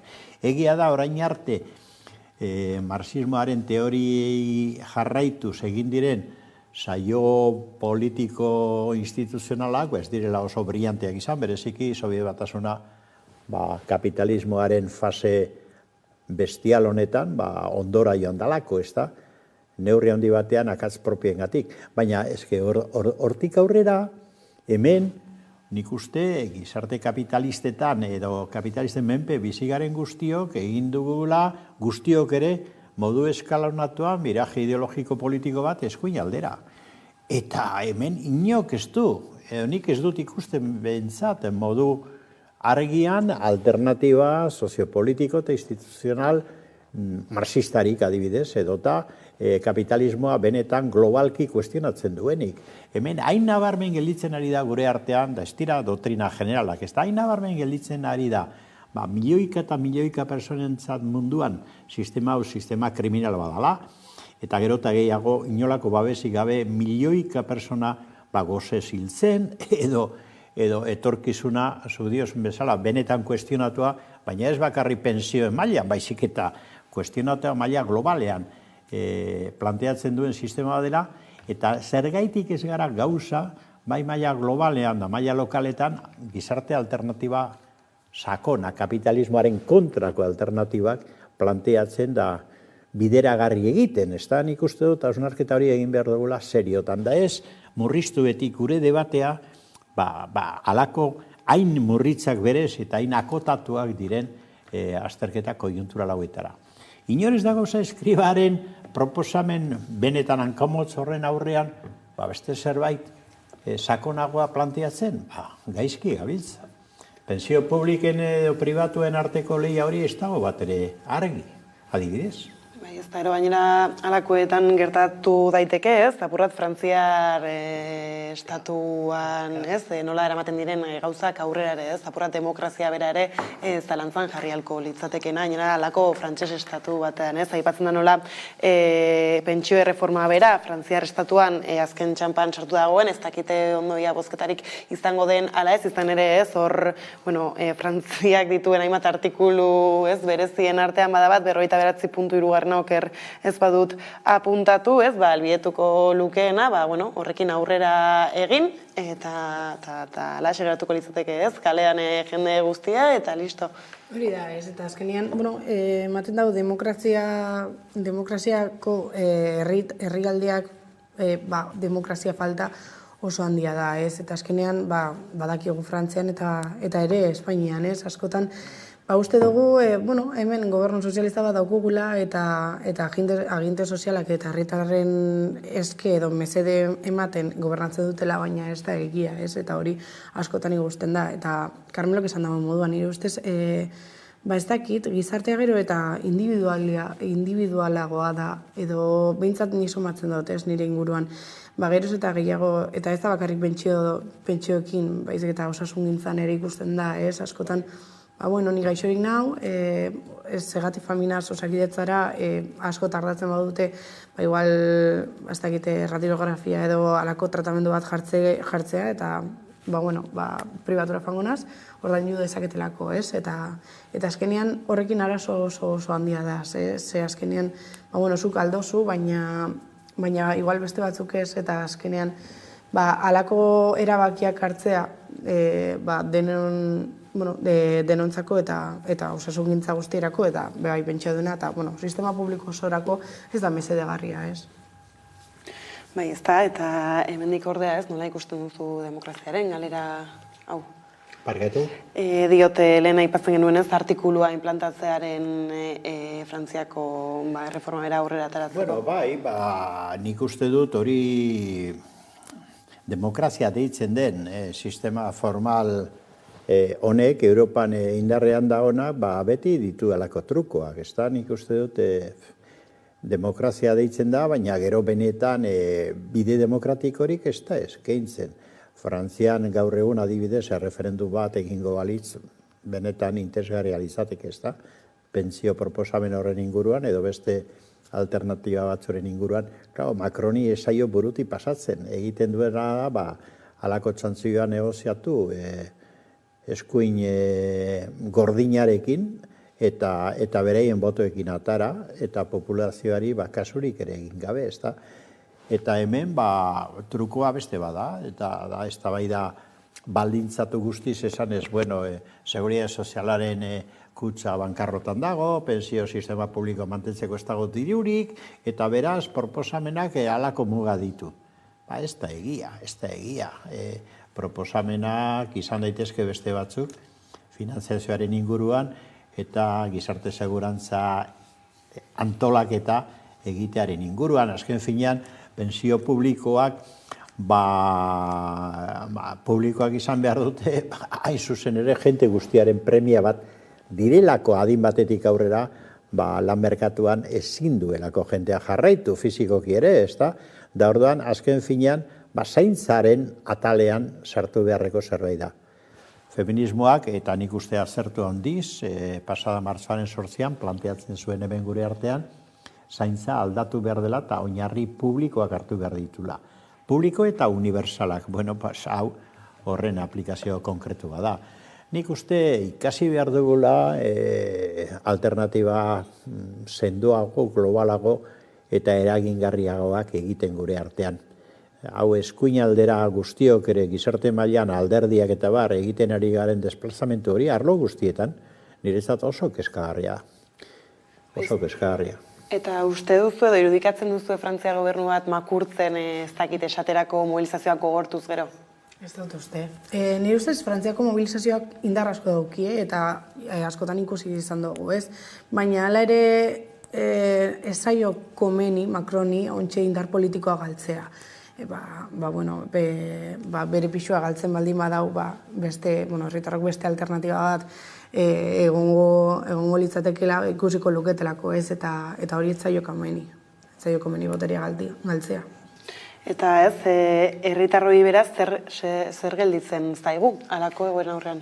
Alternatiba globalak esango nuke, kapitalismoa bera kuestionatzen duten alternatibak lantzea, modu eraginkorragoan, orain baino, nik uste orain politikoki finkatzen diren alternatiba guztia pratikan, alternatiba erreal guztiak, edo sozialdemokrata deituak dira, edo praktikan gero nahiko eskumatara doazenak, ikusten dugun espesoerekin dabar, edota hurbiltzen dira horretara, ez da? Nik uste dut hori behar dugu borroka, nik uste herritarren borroka eraginkorra da, hainbat kasutan, greba konkretutan ikusten ditugu emaitzak, klaro, maila globalean da estatu arazoa planteatzen bada, mobilizazio maila asko sendoa izan behar da, baina bigarren elementua, bigarren hanka ezinbestekoa da alternatiba globalak, benetako alternatiba eraginkorrak izatea. Eta ez Frantziar, ez Estatu Espainiarrean, da ez da Euskal Herrian neurri handi batean, ez dago alako disposiziorik alderdi eta alderdien artean, mintzat. Sindikatuen artean Euskal Herrian bestelako jarrera nik uste koherenteagoak ikusten ditut eta alternatiba planteatzeko bidean, baina sindikatoa definizioz ez dira alderdi politikoak, ez dira alternatiba politiko instituzionala planteatzeko erakundeak printzipioz, ez da? Beraz, arazo hori daukagu, nik uste dut hemen alternatiba errealak eta iraultzaileak neurri handi batean, hau da antikapitalistak, planteatzeko beharra dagoela. Eta horrek egiten digutz, hori balego, ikusi beharko genuke, ez da? Benetan aukerak noraino doa zen. Macron nahiko kao ikusten du nik egia esateko. Nahiko kao eta errepublikarra dituak. Ez da, behar izan baititu hor senatuan dabar, hoien laguntza eskatzen duenean botutan dabar, seinalea da, bere hildo politikoa nahiko ikutua da, hola, ikusiko dugu, ez da. Baina hor behar da bigarren elementua. Hau da, Macron ahultzeak ekartzen badu, eskuin muturra indartzea, okerrago gaude. Horre agertu behar da, beste referentzia bat, eta nik uste dut horre nahiko berde dagoela. Estatu frantzesen oraindik alternatiba, eskerretik planteatutako alternatiba global egoki bat urrun dago, nik uste dut.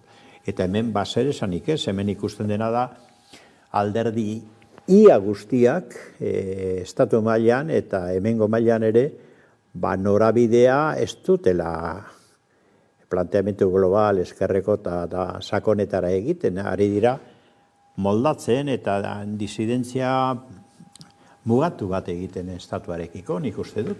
Hemengo alderdi abertzalea konsideratuak ere bai, da nik uste hori benetan aztertu behar dugun zerbait dala, Frantziar estatu horretan garela, eta horretan jarraituta, beste gai bati ere helduko diogu izan ere, dituzte pentsionisten eskubideak jomuga, baina baita ere euskaldunenak eta euskal hiztunenak, eta horretaz aritzeko dugu kameraren bestaldean Intz Oliden, Ipar Euskal Herriko AEK-ko koordinatzailea, kaixo Intz. Kaixo, zer moduz dira, agian titularra botatzarren, apirilaren 22ko manifestazioa egingo du Euskalgintzak, bai honan bateratuta, zein egoeratan aurkitzen zarete, edo aurkitzen da Euskalgintza bera, baina hainbeste eragile batu, eta, mai gainean, serrea modu honetan plazaratzeko.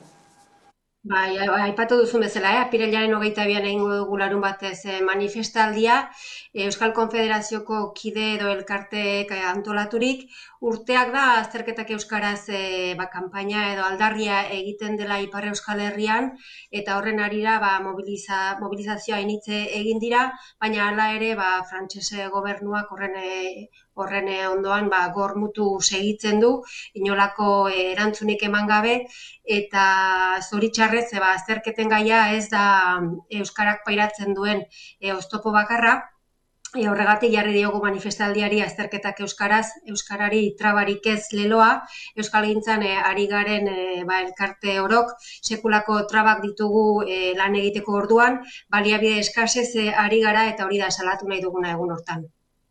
Bai, eta beraz, kaleak hartzan, zein mezu nagusi, laraziko diozue frantses gobernua berari, esaterako, badituzu hor hainbeste aldarri, izan ere Euskara bere ertz eta modu guztietan bada zapaldua, baina, esaterako aztertak Euskaraz egikaritzaren horrekin lotuta, euren partetikan etorri beharreko erantzunaren zain, jarraitu dezakezu luzaroan. Bai, hori da Peio Jora-Juriak aipatzen duena Seaskako lehendakariak, laister erantzuten diete hurrengo egunetan, hurrengo asteetan, baina erantzunik ez da etortzen, eta horregatik aipatu dugun bezala azken asteetan mobilizazioak izan dira eta hor ikusi ditugu Bordaleko okupazioa ere bai, baina guk lehenik eta behin aldarrikatzen duguna da hizkuntza politika publiko ausart bat garatua eta plantan emana izatea, euskarak babesa hortik hartuko duelako, eta beste aldetik hizkuntza politika hori deklinatzeko laguntzak izatea, eta egun hortan hori da denen artean aldarrikatu nahi duguna.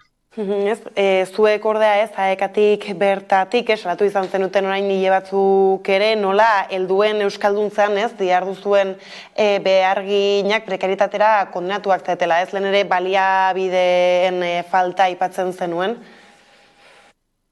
Bai, hori da, joan den urrian egin genuen prentsaurrekoa alarma pizteko eta gure egoeraren berri emateko, eta guretzat helduen euskalduntzea ezinbestekoa da euskararen etorkizuna bermatzeko, eta aurten ere 30.000 ordu kurtso emango dira Ipar Euskal Herriko AEKan, 1.400 pertsonek eman dute euskara ikasteko edo hobetzeko izena bertan, eta hori baldintza duinik gabe egingo da, aipatu duzun bezala langileok prekaritatean jarraitzen dugu, eta hortaz aparte ikasleendako ere, ikasleek beraien poltsikotik pagatu behar dute kurtsoa, beka sistemarik ez baitugu deneri zabaldua dena EAEn edo Nafarroan den bezala, beraz, AEKak aldarrikatzen duen doakotasunetik ere urrun gabiltzala begibistakoa da. Eta hortaz gain, behar da ere, guk beste behin ere ikusten dena da hizkuntza politika ausart baten falta. Eta gero, manifestazioaren deialdian bertan, aipatzen zenuten beste gaitariko bat zenez, edabidetara edo euskal edabidetara, Ipar Euskal Herrian, zer nolako baliabideen aldetik eta diruaren aldetik ere, eskasia eta disglosia nabarmena zela, horrekin lotuta zein da egoera? Bai, beste elkarteon edo beste euskalgintzan ari garen hon egoera bertsua da. Tokiko frantses edabideek jasotzen duten laguntza ez da islatzen euskal edabideetan, ez dute laguntza bera jasotzen, ez prentsan, ez irrati eta telebistan, eta euskara transmititzeko ezinbestekoa den tresna bat dira edabideak. Beraz, arlo honek ere baldintza duinak behar dituela begibistakoa da, beste elkarte hainitzek bezala horrez ditugu aipatu, baina aipatu gabe gelditzen dira hor udaleku, euskaraz ari diren haurtzaindegiak, eta beste elkartean dana bat. Bai, ez da, izan ere euskara bera du jo puntuan, gobernuak eta politikek euskara iraso egiten diote eta hor bueltan zabiltzaten guztioi, apur bat ondorioz. Eta ze interes uste duzu duela frantses gobernuak, honi bidez emateko, izan ere mobilizazioekin denbora asko badaramatza zuez, aldaketa iritsiko da? Hori espero dugu eta hortarako ari gara lanean, eta horregatik mobilizatzeko deia egin dugu, zeren badakigu ez bagera mobilizatzen, ez badugu aldarrea hori egiten eta ez bagera burrukan aritzen, ez dugula deus lortuko. Ikusi izan dugu, adibidez, arlo elebidunetan, eskola publikoetan, euskarazko klaseak irekitzeko mobilizatuz lortu dutela hori, eta guk ere hola egin nahi dugu, edenek indarmetaketa batekin mobilizazio handi bat egin eta gure haserrea erakutsi. Beraz, honekin esan genezake Euskaren bueltako ziklo mobilizatzaile bat abiatu duzuela, beraz, adi izango gara apirilaren 22 eta arte horretan ingo dituzuen ekimen eta egitasmoetara mila esker egin gaur gurean gako hauek mahai gainean jartzearren. Mila esker zueri eta dena gonbidatuak zaudete apirilaren 22an. Hori da, hurrengora arte orduan. Tira ez, bota ditu hainbat eta hainbat gako ez, askotan aritu izan gara azterretak ez euskaraz egitaren aferaren bueltan, baina, bueno, ez ikusi dugu nola, euskara bera arazo edo frantses estatuaren arazo bihurtzen den momentuan, ez, besteetara ere salto egiten duela. Bai, hori da, ez, nire ustez frantses gobernuak edo, Ipar Euskal Herrian euskara ikastea privilegio bat bihurtzen ari du, ez? Eta azkenean hori ikusten da aekaren inguruan prekaritatea oso handia dalako, eta geroz eta handiagoa izango dela, ez? Eta 1200 euskara ikasle apuntau diaz, ez? Baina euren boltsikotik ordaindu behar dute euskara ikastea, eta askok, imaginetan dut, diru hori, ez dituzte, ez dauki eta horregatik, ezingo dute euskara ikasi, eta hori pena handiz jasotzen da, ez batzutan uste dugu hizkuntza zerbait emana dala, baina asko kostetan da hizkuntza bat ikastea, eta gobernuak ez badituzte errestasun horrek ematen, ikusiko dugu zenolako trabak sortuko dira, ez? Eta bai Frantzian eta bai Espainian euskararekiko hizkuntza politika bat sortu beharko litzateke, eta egia benetan euskara ikastea eta bermatzea ziurtatzen dagoen hizkuntza politika bat. Bai, ez da, gainera, justo ez, azerretak eta aipatu ditugula, ez, behin baino gehiotan egotzi edo, kritikatu izan dute, ez, berez, gobernuak berak bai esperantzak bere horretan ematen dituela, baina hori errepikatu egiten dela alde horretatik, eta behintzat, besoekin gurutzatuta ez dira geratzen. Claro, inoiz betetzen ez diren promesak egiten ditu gobernu frantziarrak eta Parisen bilerak ere egin zituen, eta promesak, baina gero promesak ez ditu bete. Eta, klaro, hor ni asko posten naiz, iparraldean bereziki mobilizazio asko eta egiten ari direla, eta gauza batzuk oso argi planteatzen dituzte, intzolidenek aekako partaideak gaur egin duen bezala. Baina, ze gertatzen da hemen, esaten dugu, euskarari trabarik ez, klaro, kontua da nola ez da trabarik egongo, Frantziar estatua berak eta Espainiar estatua berak helburutzat bai daukate frantsesa eta espainiera nagusitzea Euskal Herrian. Hori helburua da, beraz helburu konstituzional, gaina konstituzio mailako, ez da? Helburu konstituzional horren barruan derrigortuta daude trabajartzera beraien estrategian. Hori hola da. Ordan berriro bueltatzen gara lehengo hausnarketara, ez da, planteatzen dugu azterketak euskaraz, oso ondo, baina gero dago, Maialeneko ondo esan duena, azterketa horiek egiteko ere, gutxiengo, da, zeren, jenteari zaio aukerarik ematen modu universalean, ez iparraldean, ez hegoaldean euskara ikasteko. Ez da, are gehiago, iparraldean horindik ofizialtasunik ere ez dauka, ez da bigarren mailakorik ere, ez da elebitasun deitu hori ere, ez zaio ofizialki onartzen. Orduan trabarik ez, hor traba nagusia konstituziotik bertatik dator, da estatuaren da gobernuen jokabideetatik dator. Hori lehenengo, ez da. Bigarren kontua, nik uste gure kasuan derrigortuta gaudela oso ondo egindu deitu gaituenean, azkenean, parte hartzera apiriaren 22ko manifestazioan beharko genuke. Nik uste dut nazio mailako estrategia bat egin behar dugula, derrigor. Ze hori dana batuta ere ez dugu nahikoa indar, baina hori gabe are gutxiago, ez da? Orduan, derrigor behar da hemen naziogintza planteatu, hau da, Euskal Herri mailako norabide bat eta elkarlan bat planteatu behar da. Egon da laguntza moduan, hainbatetan, ez da, joaten gara, zenperera, eta ez da, herri urratz, laguntzen dugu, aldugun neurrian, modu praktikoan ere, traba asko gaindituz, zehaska, adibidez, baina hori baino gehiago behar dugu. Nik uste dut, euskarak sistema oso bat, da berak ondo esan du, aipatu ditu komunikabideak, edo euskal edabideak, prekaria maila.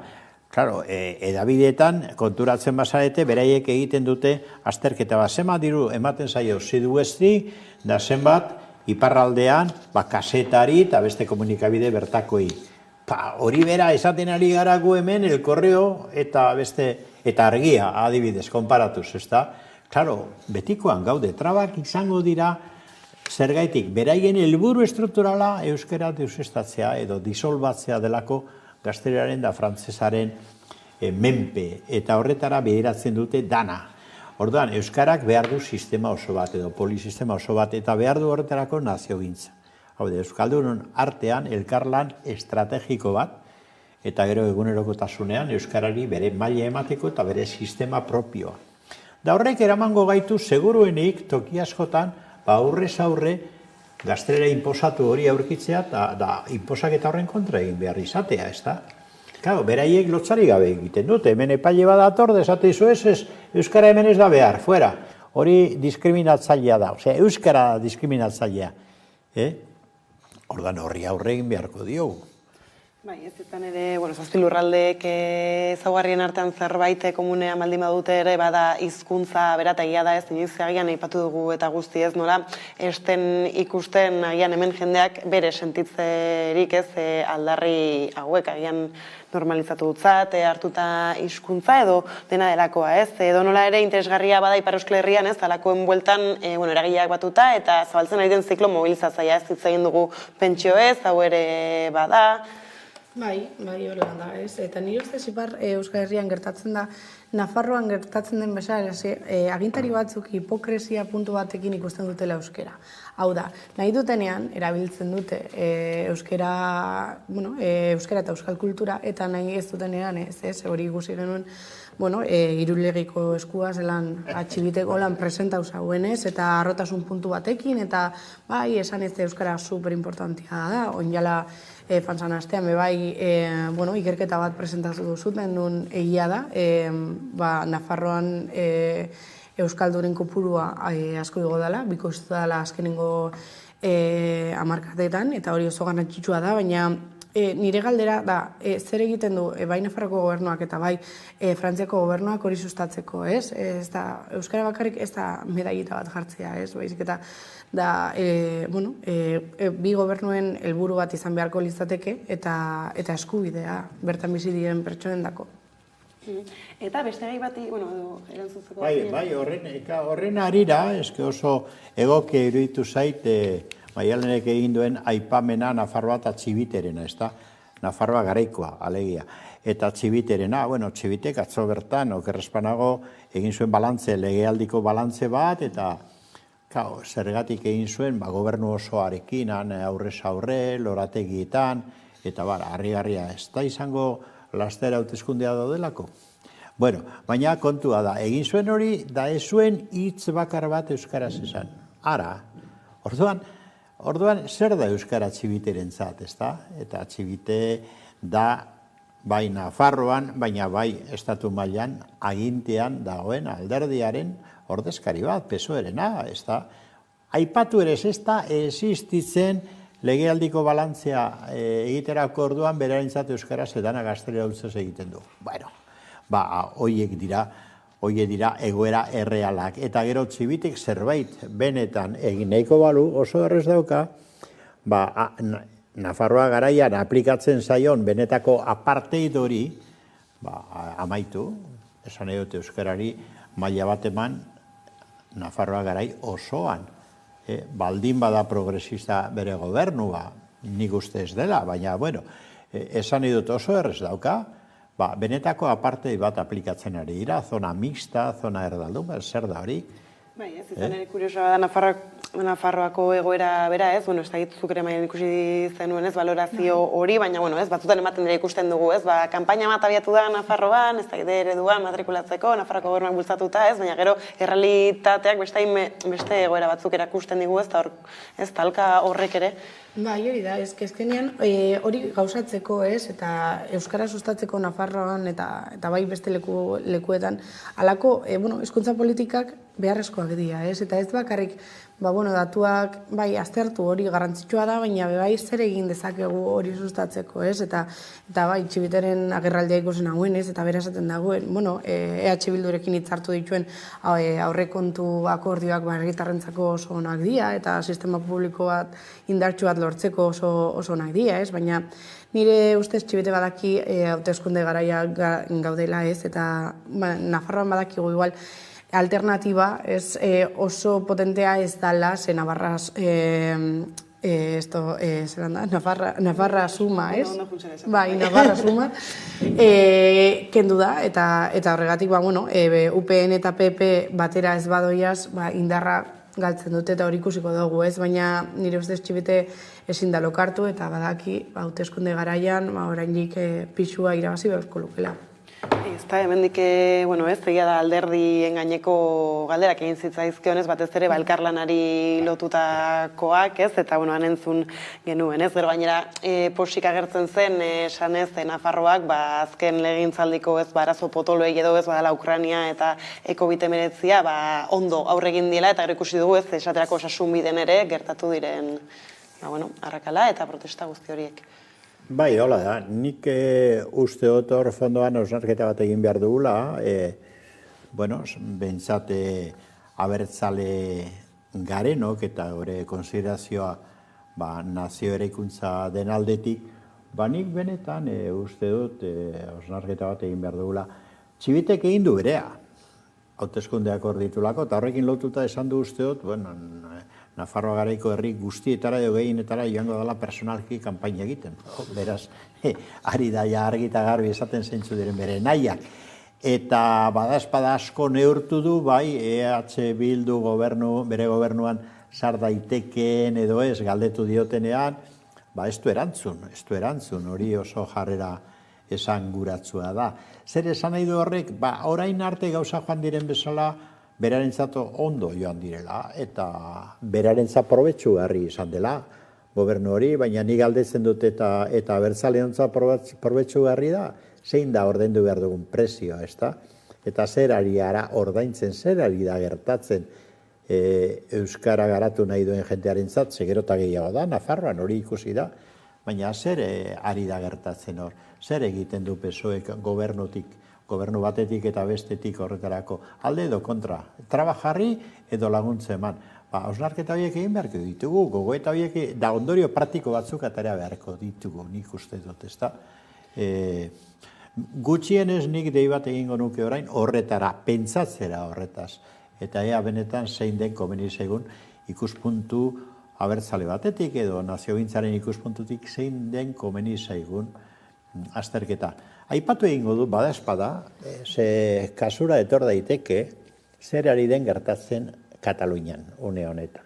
Katalunian nik uste dut PSOEren lorpena izan dela nagusiki, hola aitortu behar dut, baina lortu du Pedro Sánchezek eta bere gobernua lortu du oso bat oso importantea beraigintzat, eta oso kaltegarria Kataluniarentzat, eta da independentisten arteko haustura garrantzitsua. Hor bai da, hola benetako arrakala une honetan, tamalez, ezta? Baina begira, arrakala hori gainditzeko orain sortu da mugimendu oso interesgarri bat, hain zuzen ere Asamblea Nacional de Cataluña. Ezta, hor sortu da planteamendu bat esan ez, agian pentsatu behar dugu fronte bezala ere aurkestea hauteskundetara edo, hori pentsako dugu, baina minimo egin behar dugu estatuak lortu duen arrakala hori konpondu behar dugu. Eta berriro ere independentzia nahi dugunon fronte bat batu. Hortik batzutan besteen esperientziatatik ere atera daitezke ondorio batzuk. Nik uste hori guztia pentsatu behar dugula, da ez utzi bakarrik Txibitek eta PSOEk gogoetak egiten guk ere egin beharko ditu, guzti hori. Hor bestak bestez, Txibitek izan zuen izpidere abiadura handiko trena agian ez, datorren egintzaldian asko kokatzen dutenez zerbait egi bihurtzea, eta ez da izan, egunotan izpide izan du makarra izan ere Arku Atlantikoko presidenteek emako eskualde bat sortzalda erkatu dute, ez, eta horrezen ganezake kasik lobby bezalako baten sorreran buru izan nahi duela Iñigo Urkulluk. Bai, hori ikusi da, ez, azkenean Galizia, Alfonso Rueda, PP, Asturias, Adrián Borbón, PSOE, Cantabria, Miguel Ángel Revilla, PRC eta, Iñigo Urkullu PNV-koak, zelan hain alderdi ezberdinen, nahi dutenean, ados jarri ailezela eta interes batzuen menpe da zela, hori argi dago, ez? Eta nire ustez, ikusiko da, ez? Azkenian abiadura handiko trena ez da Frantziarekiko, ez da prioritate bat, eta hori askotan ikusten da, ez? Macronek esan dau, 2052an,